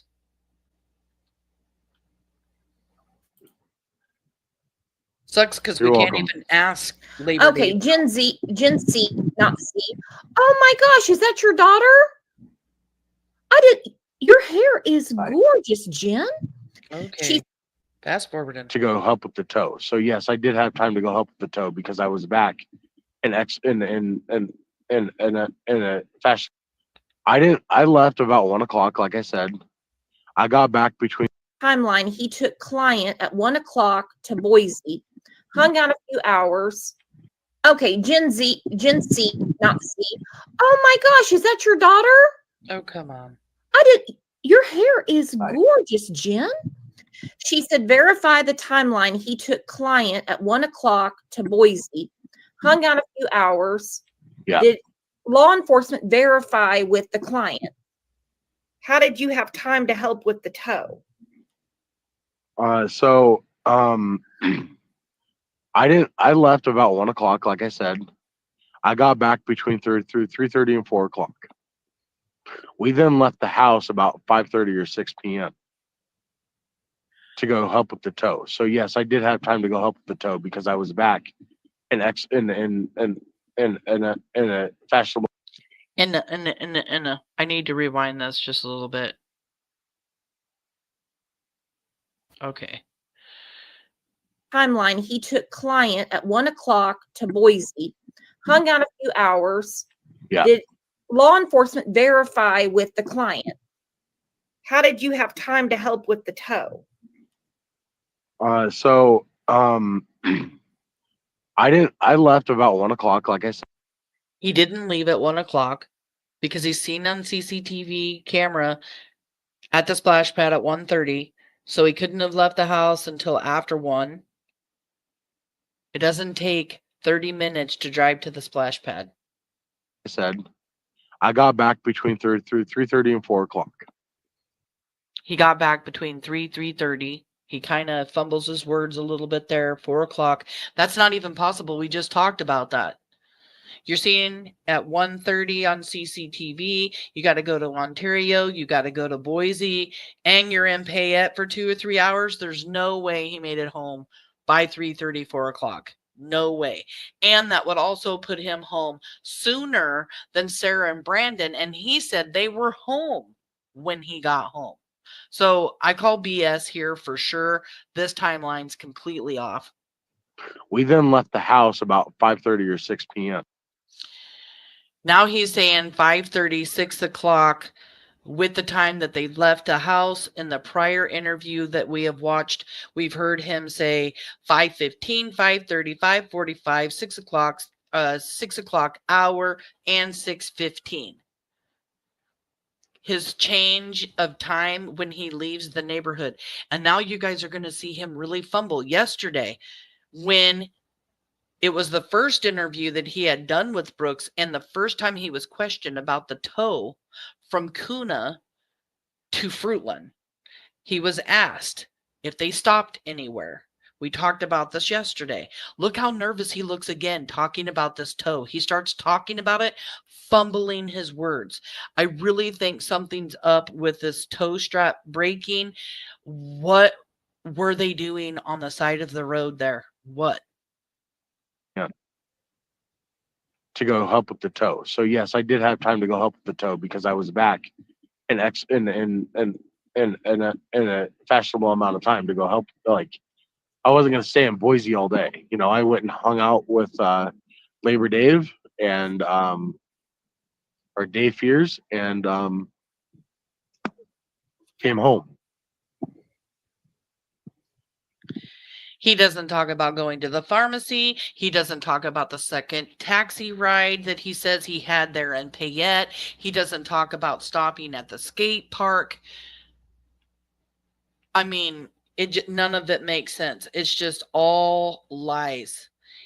I mean, could you guys imagine being law enforcement and trying to put together this guy's timeline? I mean, thank God they probably have like information and GPS stuff from his phone and everything. But I mean, him talking, no, it's impossible. You're not going to find an accurate timeline with him whatsoever, not listening to his words, because he's all over the place. Let me look at the comments real quick. Fruitland to Boise is a 2-hour round trip. Any stops would add time. Yeah, I want to say it's like 50 minutes. Pretty close to 2 hours, that's for sure. Photo of Adrian with car in the background was 4:47 p.m. approximately. So Sarah and Brandon with him. Thank you, Jemima. Jemima. I don't know if I say your name right, hun. I'm sorry. But yeah, I knew it was 47 after. I knew it was 7 something. Anyway,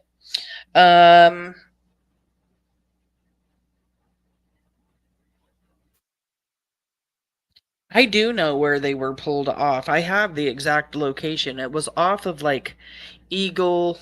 I want to say, was it a 26 and Eagle Canyon something? I don't know. I am tonight going to be posting the video that I did after last night's live. I almost have everything ready. I was just making a thumbnail right before I went live, and I'm going to post about the tow again. And the location will be in the thumbnail, but I will add it at the end of the video because it should be fairly easy to do. Yeah, and we can go over it another time too.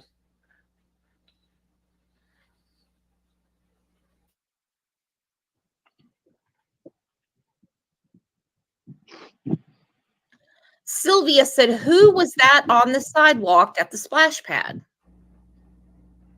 Splash pad, like sidewalk. Let me see if I have the picture. This is the picture of Brandon that everybody thinks is Brandon walking around the splash pad. We've all talked about it, and it does look like Brandon. I'm not 100% sure that it is, but it does look like Brandon wearing the hat, the shoes, the cutoff shirt. Sure, give me a second. No worries.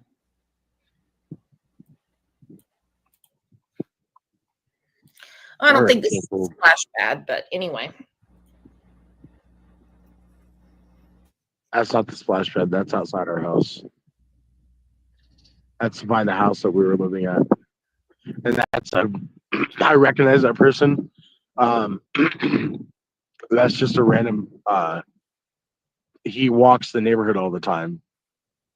To answer your guys' question, I recognize that guy. I don't know his name, so you couldn't ask me that, but I know that he always was walking the neighborhood all the time. Did you see any neighbors acting weird? No. Again, the neighborhood was completely dull.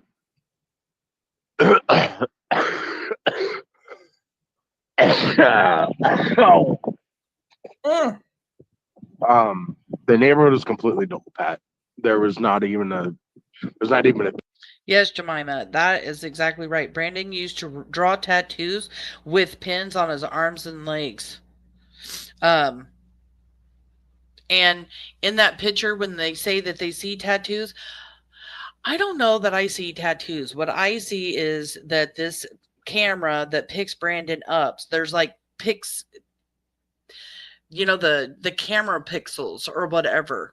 There's some very bad pixelation or whatever you want to call it there that makes kind of like a shadow that almost looks like there's tattoos on the leg. You can't zoom in to verify that it is tattoos. When you do zoom in, all you see is a bunch of blur. I don't know that I really even see tattoos. I don't really see the tattoos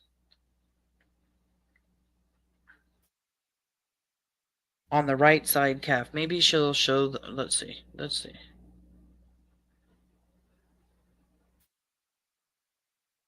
Yeah, I don't know. Is it shadows or is it a tattoo? I don't know. We owned a GMC Sierra 2500 that was a burgundy truck. The Lexus was walking the neighborhood all the time. He completely deflects, though, that this has to do with See any Brandon. neighbors acting weird? No. Again, the neighborhood was completely dull. The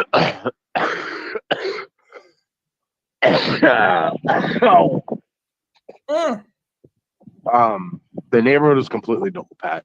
There was not even a peep.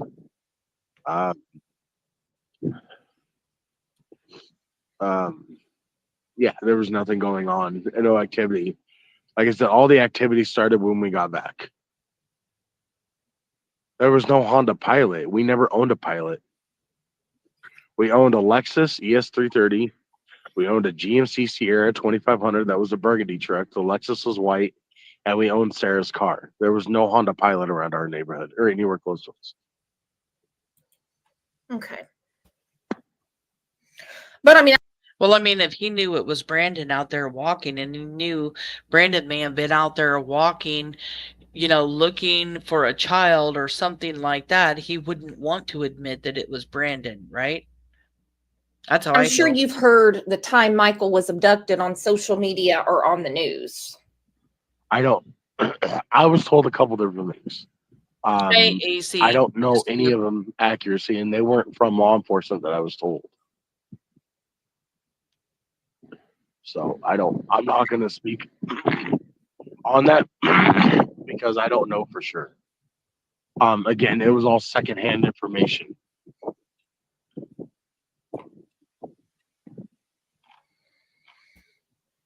Okay, I have another question. Oh no. Good morning, Justin. Peas in a Pod wants to know if the person on the sidewalk is Caesar or Brandon. No.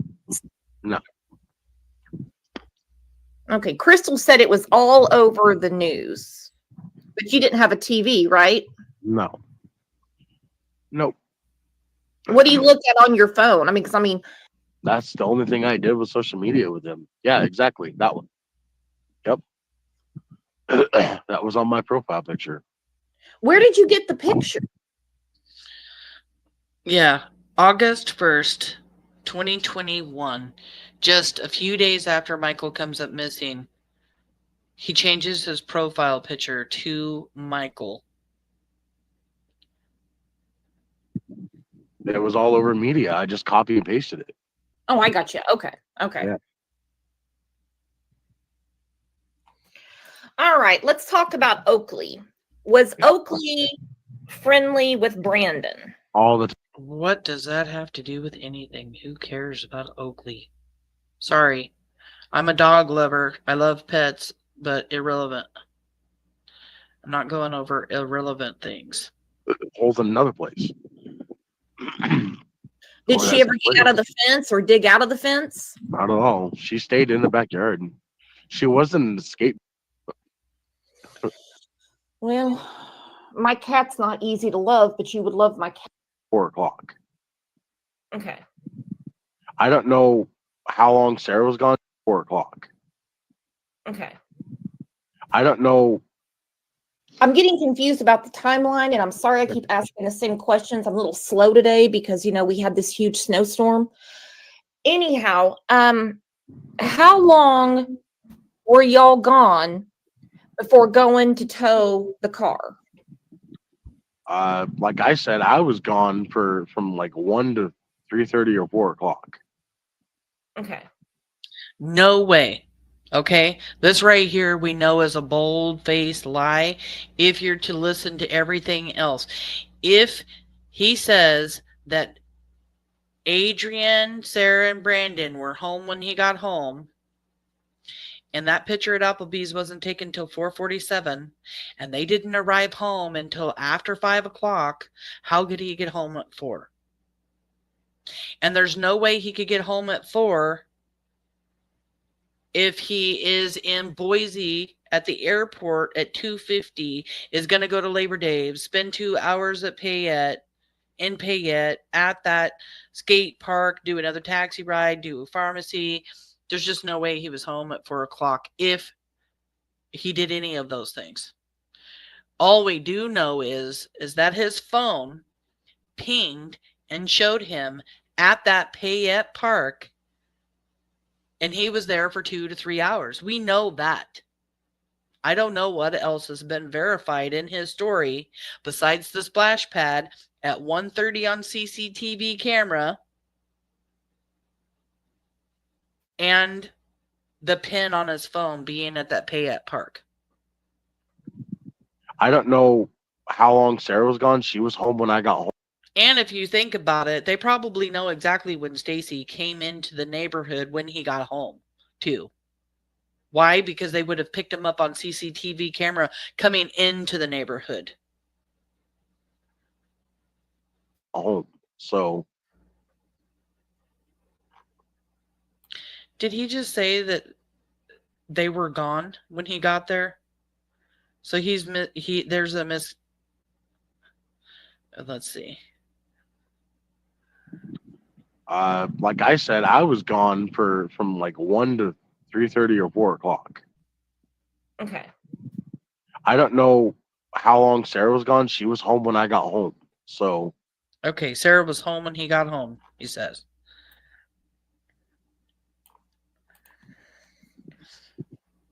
Ed wants to know if there's a store near you you can get warm.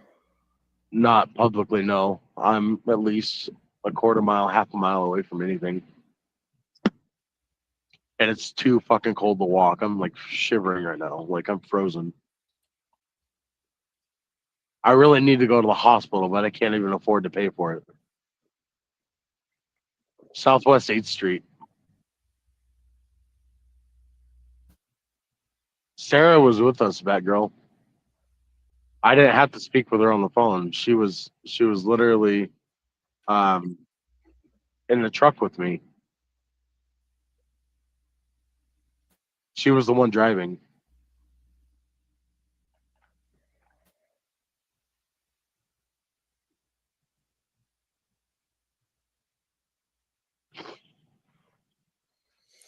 Okay, so she was driving. Correct. The entire day? For the whole entire towing, yes. And to drive to Brandon's house to go get the vehicle, correct. Well, and I have to Huh? you're gonna have to call an ambulance. You can get Medicaid. Yeah, I know. I'll call an ambulance after I get off the phone here. Okay. I just got confused because yesterday you said there was no holes in the yard.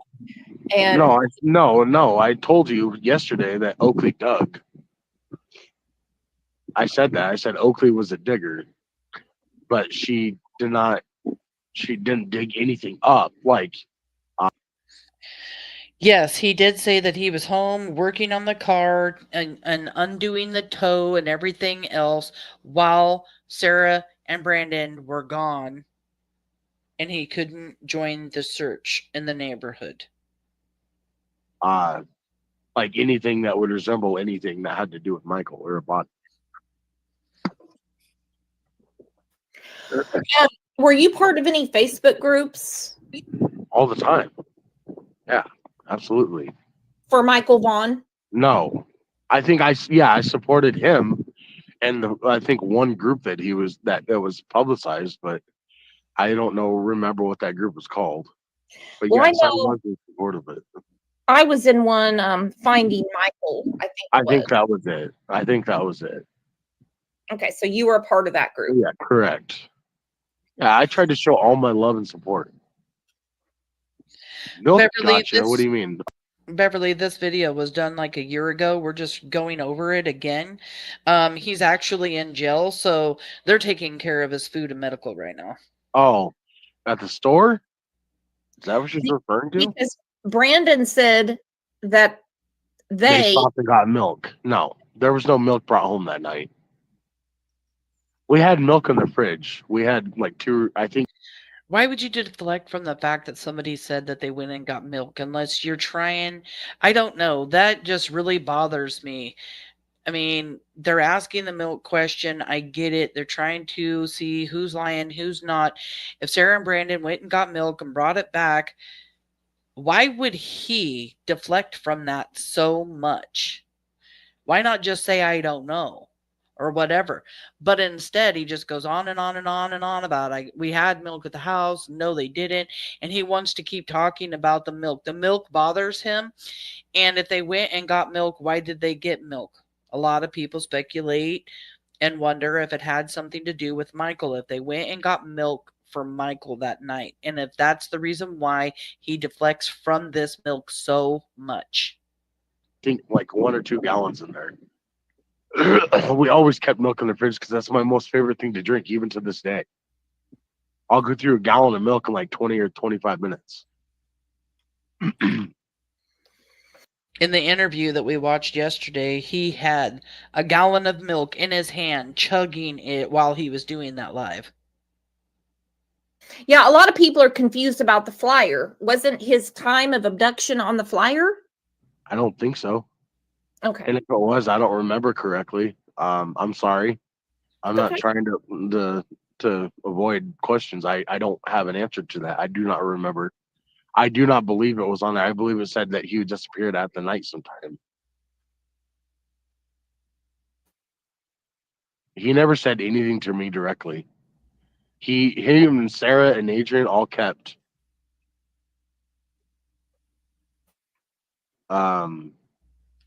I can't read what that question says. I had the last part of it. Crawl space and why what?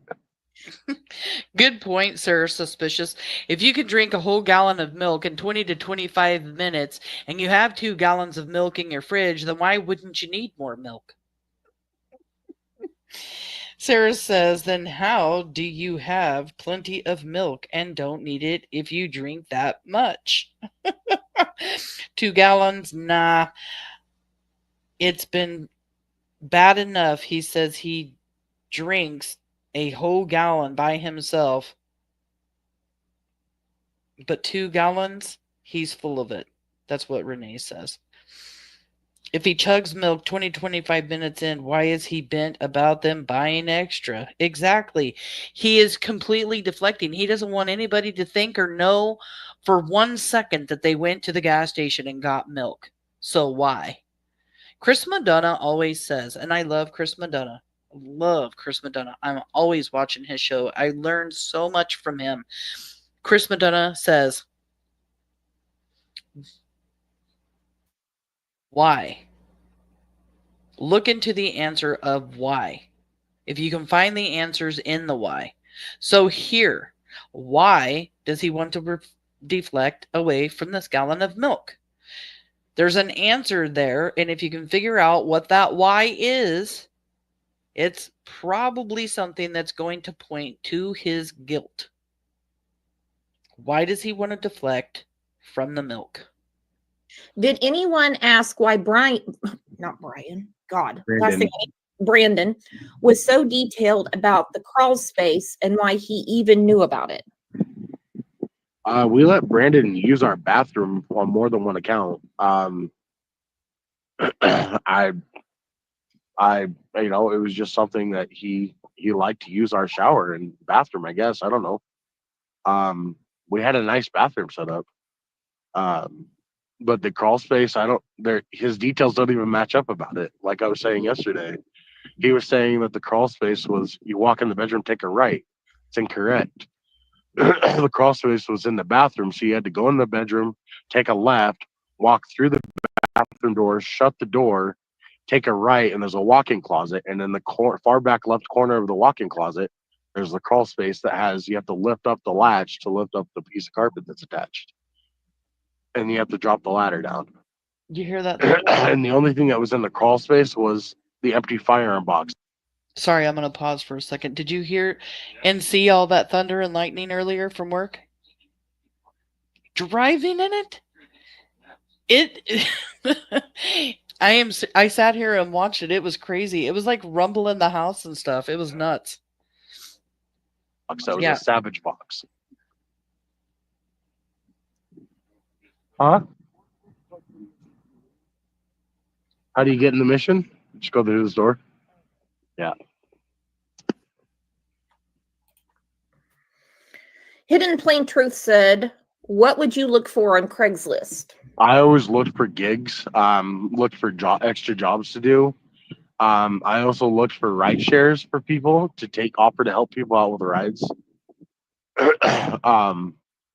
Brandon was so detailed about the crawl space. And Sorry, guys, I want to pay attention again to the crawl space because I've always found the crawl space a very suspicious place because Brandon goes from describing the house to the crawl space. You guys tell me, if you were to describe the place where you live right now, like I live in a duplex, okay? I'm going to describe it. I have a living room, a kitchen, 2 bedrooms, a bathroom. Am I going to say I have a kitchen, a living room, 2 bedrooms, a bathroom, and a crawl space? He goes from describing the house, calling it, you know, talking about the bed, and then straight to the crawl space. That to me is suspicious. It is just suspicious. And then he goes on and on and on and on about the crawl space. JLR even interrupts him and tries to change the subject, and Brandon still stays stuck on this crawl space at the Wondras house. And he even says that it's in their bedroom when it's actually in their bathroom. And why he even knew about it. We let Brandon use our bathroom on more than one account. You know, it was just something that he liked to use our shower and bathroom, I guess. I don't know. We had a nice bathroom set up. Okay, let me pause for a second. Sarah Suspicious says, do you think it's possible they had Michael with them when they went to the gas station and don't want the CCTV look into? I don't know if they had Michael with them. I'm not privileged to any information. According to what we know, when they pulled over to the side of the road to put in the power steering fluid is right around the same time that Michael could have been abducted. It's in that same time frame. So leaving that area to go to Kuna, yes, it's possible that Michael could have been in the truck. If they did go to the gas station, then yes, Michael would have been with them at the gas station. Did they go to the gas station? I don't know. Law enforcement, though, probably does. Another question that I just saw here.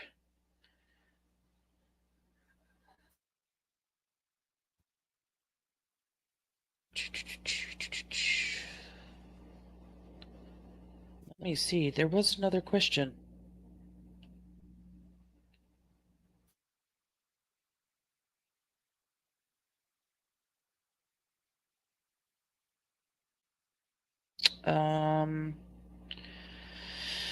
I don't know how they afforded all their vehicles. They did a lot of taxi service, plus there could have been some kind of drug trafficking in and out of the house or selling of some kind. Another question here.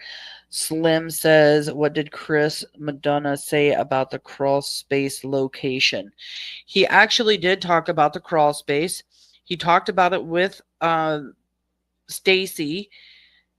And Chris Madonna looked down into the crawl space, and there was a box down there, the same box that Stacey is saying now.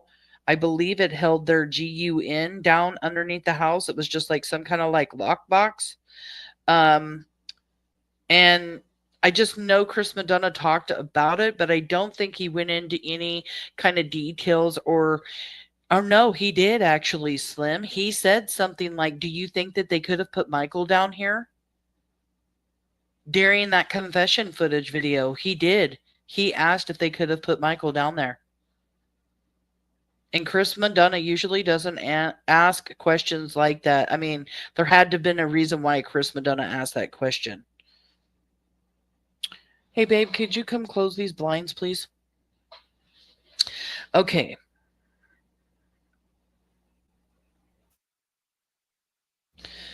Let's see. Okay, let's keep playing and talking about this crawl space that he's talking about now. But the crawl space, I don't. There, his details don't even match up about it. Like I was saying yesterday, he was saying that the crawl space was you walk in the bedroom, take a right. It's incorrect. The crawl space was in the bathroom, so you had to go in the bedroom, take a left, walk through the bathroom door, shut the door, take a right, and there's a walk-in closet, and in the far back left corner of the walk-in closet, there's the crawl space. And this is correct. How Stacey is describing how you get to this crawl space is correct because he walks Chris Madonna through his room and to the bathroom and to this crawl space in that confession footage that was released. Space that has, you have to lift up the latch to lift up the piece of carpet that's attached. And you have to drop the ladder down. And the only thing that was in the crawl space was the empty firearm box. That was a Savage box. Correct. And Chris Madonna found it in there. I find it very suspicious too, Sarah. How do you get in the mission? Just go through this door? Yeah. The stories are different. If you look into everything, when the stories are different, there's usually... Hidden Plain Truth said, what would you look for on Craigslist? I always looked for gigs, looked for extra jobs to do. I also looked for ride shares for people to offer to help people out with rides. That was literally pretty much my main focus. I looked for vehicles sometimes. I was always curious about vehicles. I don't know if Brandon said it was in the bathroom or not, but he did say go into the room and go right. And Stacey is saying that you don't go right. You have to walk through the bedroom to get to the bathroom. So I don't know if he said it was in the bathroom or not. I just remember him being extra about talking about the crawl space. Yeah, a lot of people are confused about the timeline. I know it's been a few years, but I mean, how long were you in the house before you left to go to the car? I got home at 4, like I said, between 3:30 and 4 o'clock, and we left about 5:15 or 5:30 at night. So give or take an hour. And he said 6:15 earlier.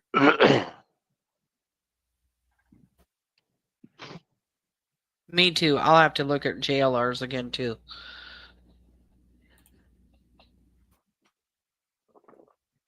Okay. A lot of people are talking about the puppy. We have a lot of pet lovers here. Don't get me wrong. They love animals. So yeah, she did dig. Do I don't even have any gloves. and then we will let you get inside and get warmed up. What are you going to do today? I have to go look for jobs apparently, and find a way to go get some clothes because I have none. So, or a jacket. So, no, at least not. There was no other videos to show me in. The splash pad was the only video that they had. Hello, Cricket. Cricket said, why did Sarah have a voice come out by the house who was the little child? Because it sounds like Michael. There was no little voice at the house. Okay.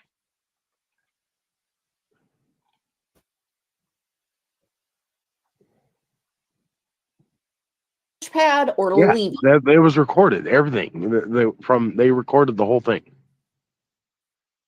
Do you know about the trafficking cases on Craigslist in your area? No. There was not on Craigslist. They can't label something like that.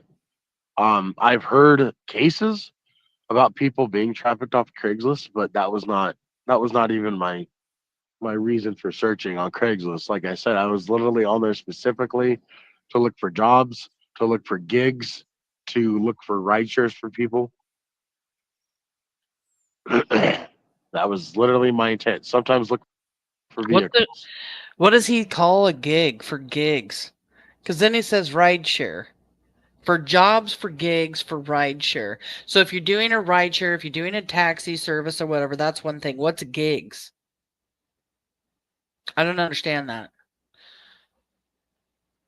And jobs. Aren't gigs and jobs like the same thing? Like, I'm looking for a job, I'm looking for a gig to do. Husband's telling me yes, but he mentions like all three. So he like separates jobs, gigs, whatever. Is there something we can look into that? Is that something, you know what I mean? Like, is a gig a particular job that he's looking for? Is that why he's separating job, gig, and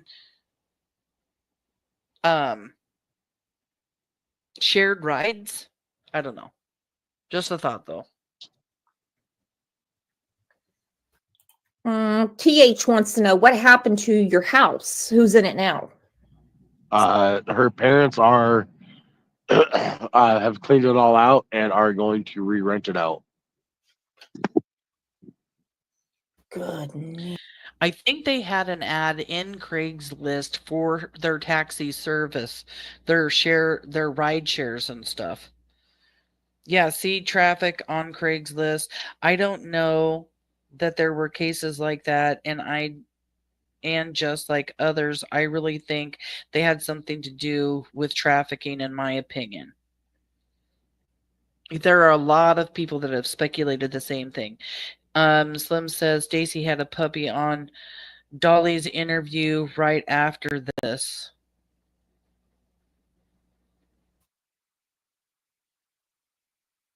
Yeah, I don't know about a puppy. Yes. Did law enforcement ever show you the time that you left to go tow the car?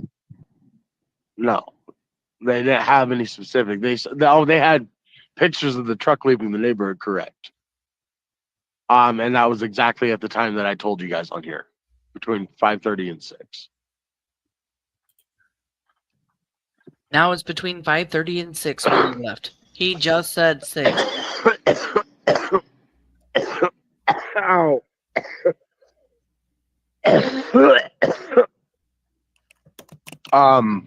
That morning. Joy, did he talk to Sarah yesterday?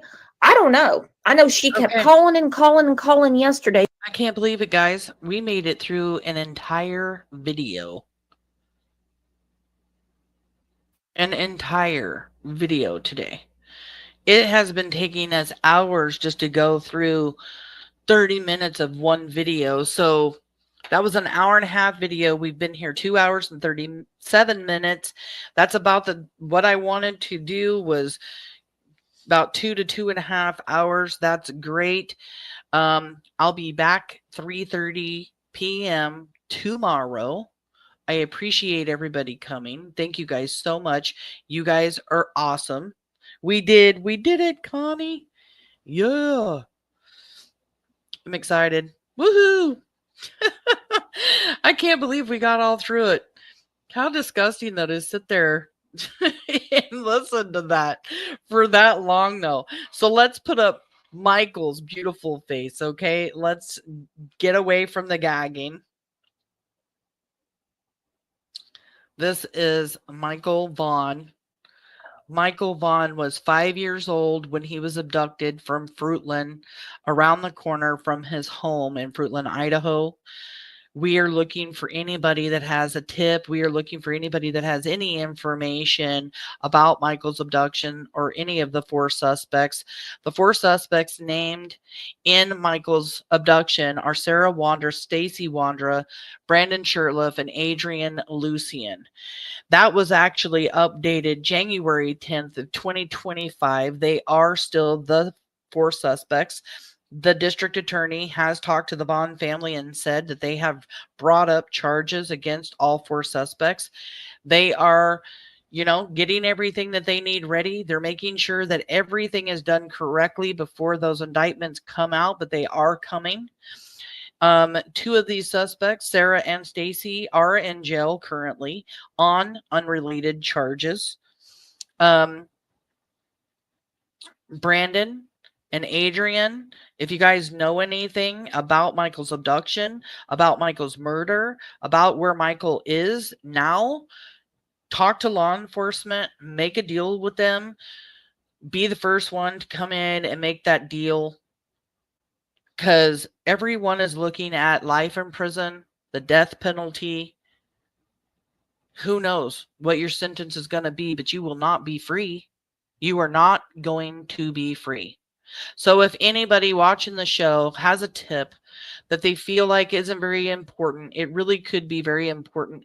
And you can remain anonymous when you call or email.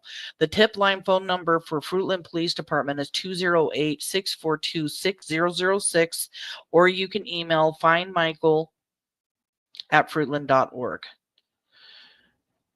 Michael deserves to have justice. This beautiful, blonde-haired, blue-eyed baby boy with his high-pitched voice deserves justice. Beautiful young man who decided to walk out of the house and wander away from home like he had one other time while his daddy was changing the baby's butt. And there were monsters lurking right around the corner. And if you have a tip, you could be Michael's hero. You could be the one to bring the information that really puts the nail in the coffin here for these 4 suspects. There is already so much evidence, but tips still need to come in. And we, the viewers, people here in chat, we still have to do our job. We still have to share Michael everywhere, all over social media. We cannot let Fruitland or the world think that we have forgotten about Michael, because we have not forgotten about Michael. We are Monkey's Army. We are here. We are not going away. We're never going to stop. There's a link. I just put it up in chat. Take the link. Go over to Michael's Facebook group that I run. You don't have to become a member or anything of the group, but you can go there and grab this flyer with those suspects on there. Grab that flyer. Go put it up on social media. Save it. Just copy it, paste it. You don't have to put anything out, or you can even tell Michael's beautiful story. Well, ugly story about being abducted, but tell Michael's story for him. Put it up on your social media. Put it up on all of your social media. Take the time.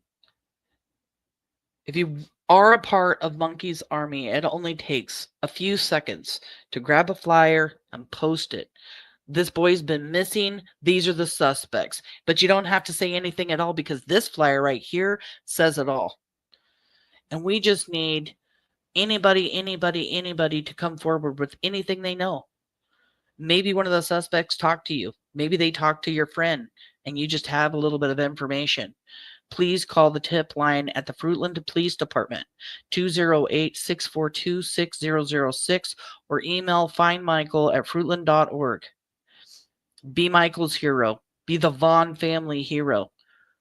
He has 2 sisters and an older brother, a mom, a dad, and a papa that was all living at the house when he decided to walk off and when he was abducted. And one of these 4 suspects took him. And one of these 4 suspects murdered him. One of these 4 suspects buried him in the Wondra's backyard. And one of these 4 suspects moved him from that backyard to a location that nobody knows. And the family does not know where Michael is. And they deserve to know. It's heartbreaking. Brandy is so sick. She is fighting for her life, waiting for her liver transplant. She made herself sick. She just wanted to forget and not relive a horrifying moment where her son was abducted. But still, every second, every minute of every hour, all day long, even with all the drinking that she did, she could not forget. She couldn't escape the horrific thing that she was having to deal with, that her family was having to deal with. It's the only thing been on this family's mind. They're suffering and they need peace. So please, please, please share Michael. Please call the tip line. You can remain anonymous. There is over $52,000 in a reward if you know any information that can lead them to where Michael is. We want justice for Michael Vaughn. It is time.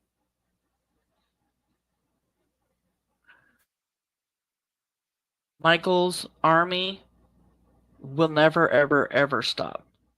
We're never going to give up. It is time other people come forward and tell law enforcement, tell the family.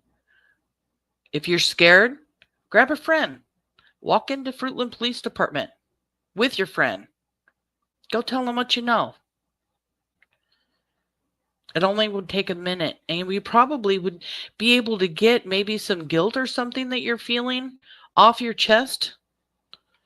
Remember, suspects, Adrian, Brandon, you're running out of time. Deals aren't going to be around here for forever.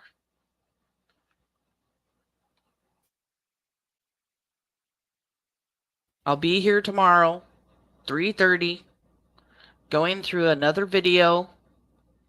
I'll find another one. We may or may not get through it all, but this is the plan over the next couple of weeks. Just going to start going over everything. We have been finding lots of information, lots of slips. Thank you, Renee, for being here. I am blessed to be a part of Monkey's Army. I am so grateful that I have been welcomed. You know, I'm grateful that I was asked to take on Michael's case. He's part of the Kyron Horman Foundation. Kyron Horman's where I actually originally started. And I love being here, doing what I do. We appreciate everybody. Chaos Queen, thank you everyone for being here tonight to support Michael and his family. They are who is important here.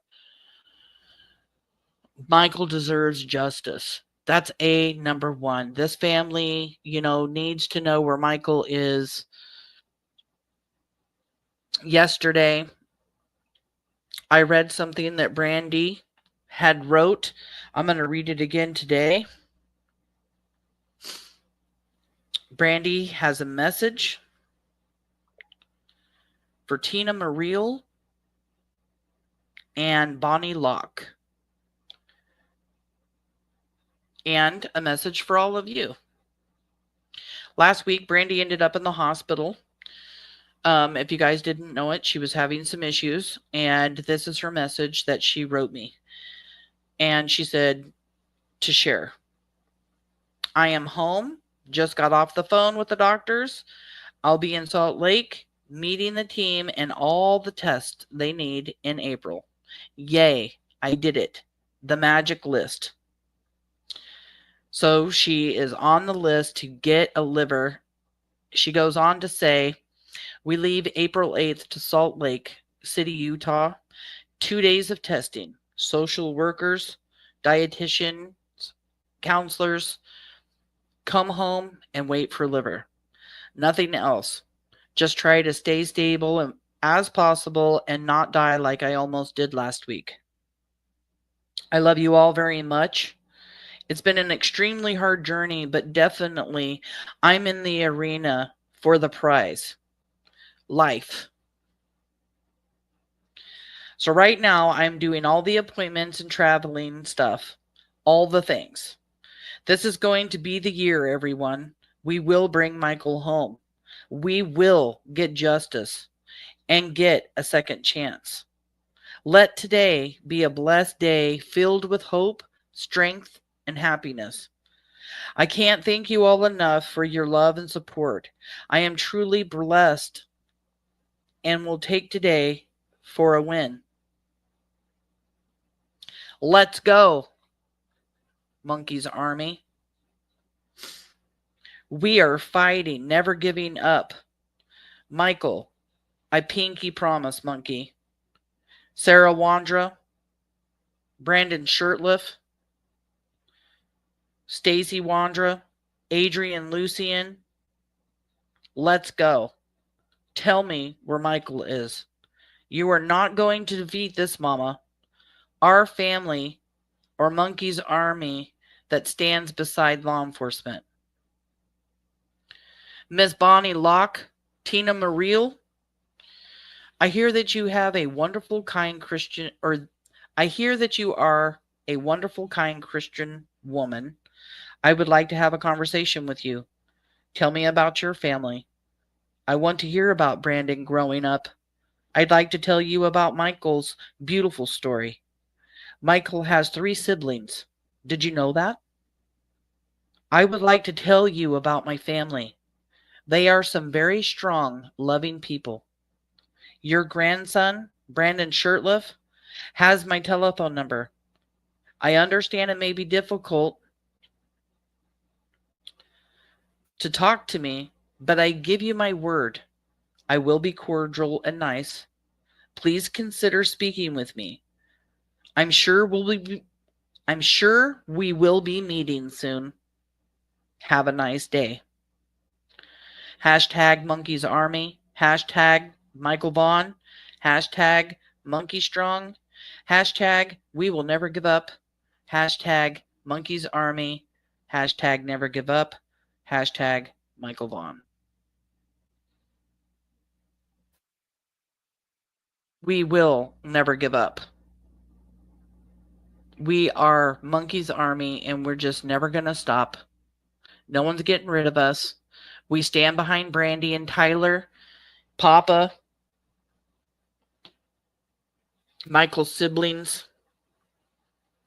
We are here and never going away because we want justice. We want justice for the family and for Michael. We want to know where Michael is. The family deserves to know where Michael is so they can have some peace, so they can mourn the way that they need to. Their poor little boy was taken from them.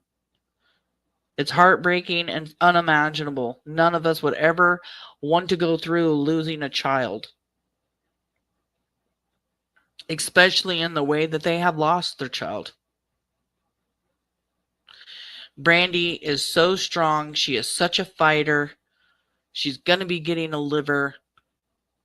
She's going to pull through. She's got the strength and the power to do it.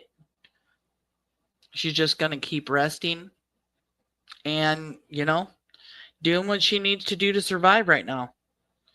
And we stand behind her. Brandy, if you're listening, if you need anything, you let us know. I did pin up yesterday in the community on YouTube. And again, I believe in the Monkey Face or Michael's Facebook group that I run the food train thing, the meal train. Because we do know they needed help. They will need help when she gets her liver transplant. She's going to be down for a while after she does get her liver. So if you guys want to, please look for that meal train. And you can buy gift cards to places where they can go pick food up, order it, and then go pick it up. You can do food deliveries. There's all kinds of things you can do. Go check it out. I wish I had the link to throw up, but I don't. Last night, I forgot to end with Monkey's little video that I made for him. Tonight, I will not forget to do that. Love you guys. Thank you guys so much for joining me today. And I will see you guys again tomorrow. Thank you, moderators, for being here, for always being cool, always coming short notice, and just, keeping the chat clean of trolls. Well said. We will never give up. God bless Brandy and protect her family. Have a good night, everybody. Stay safe. Be kind. Love one another always.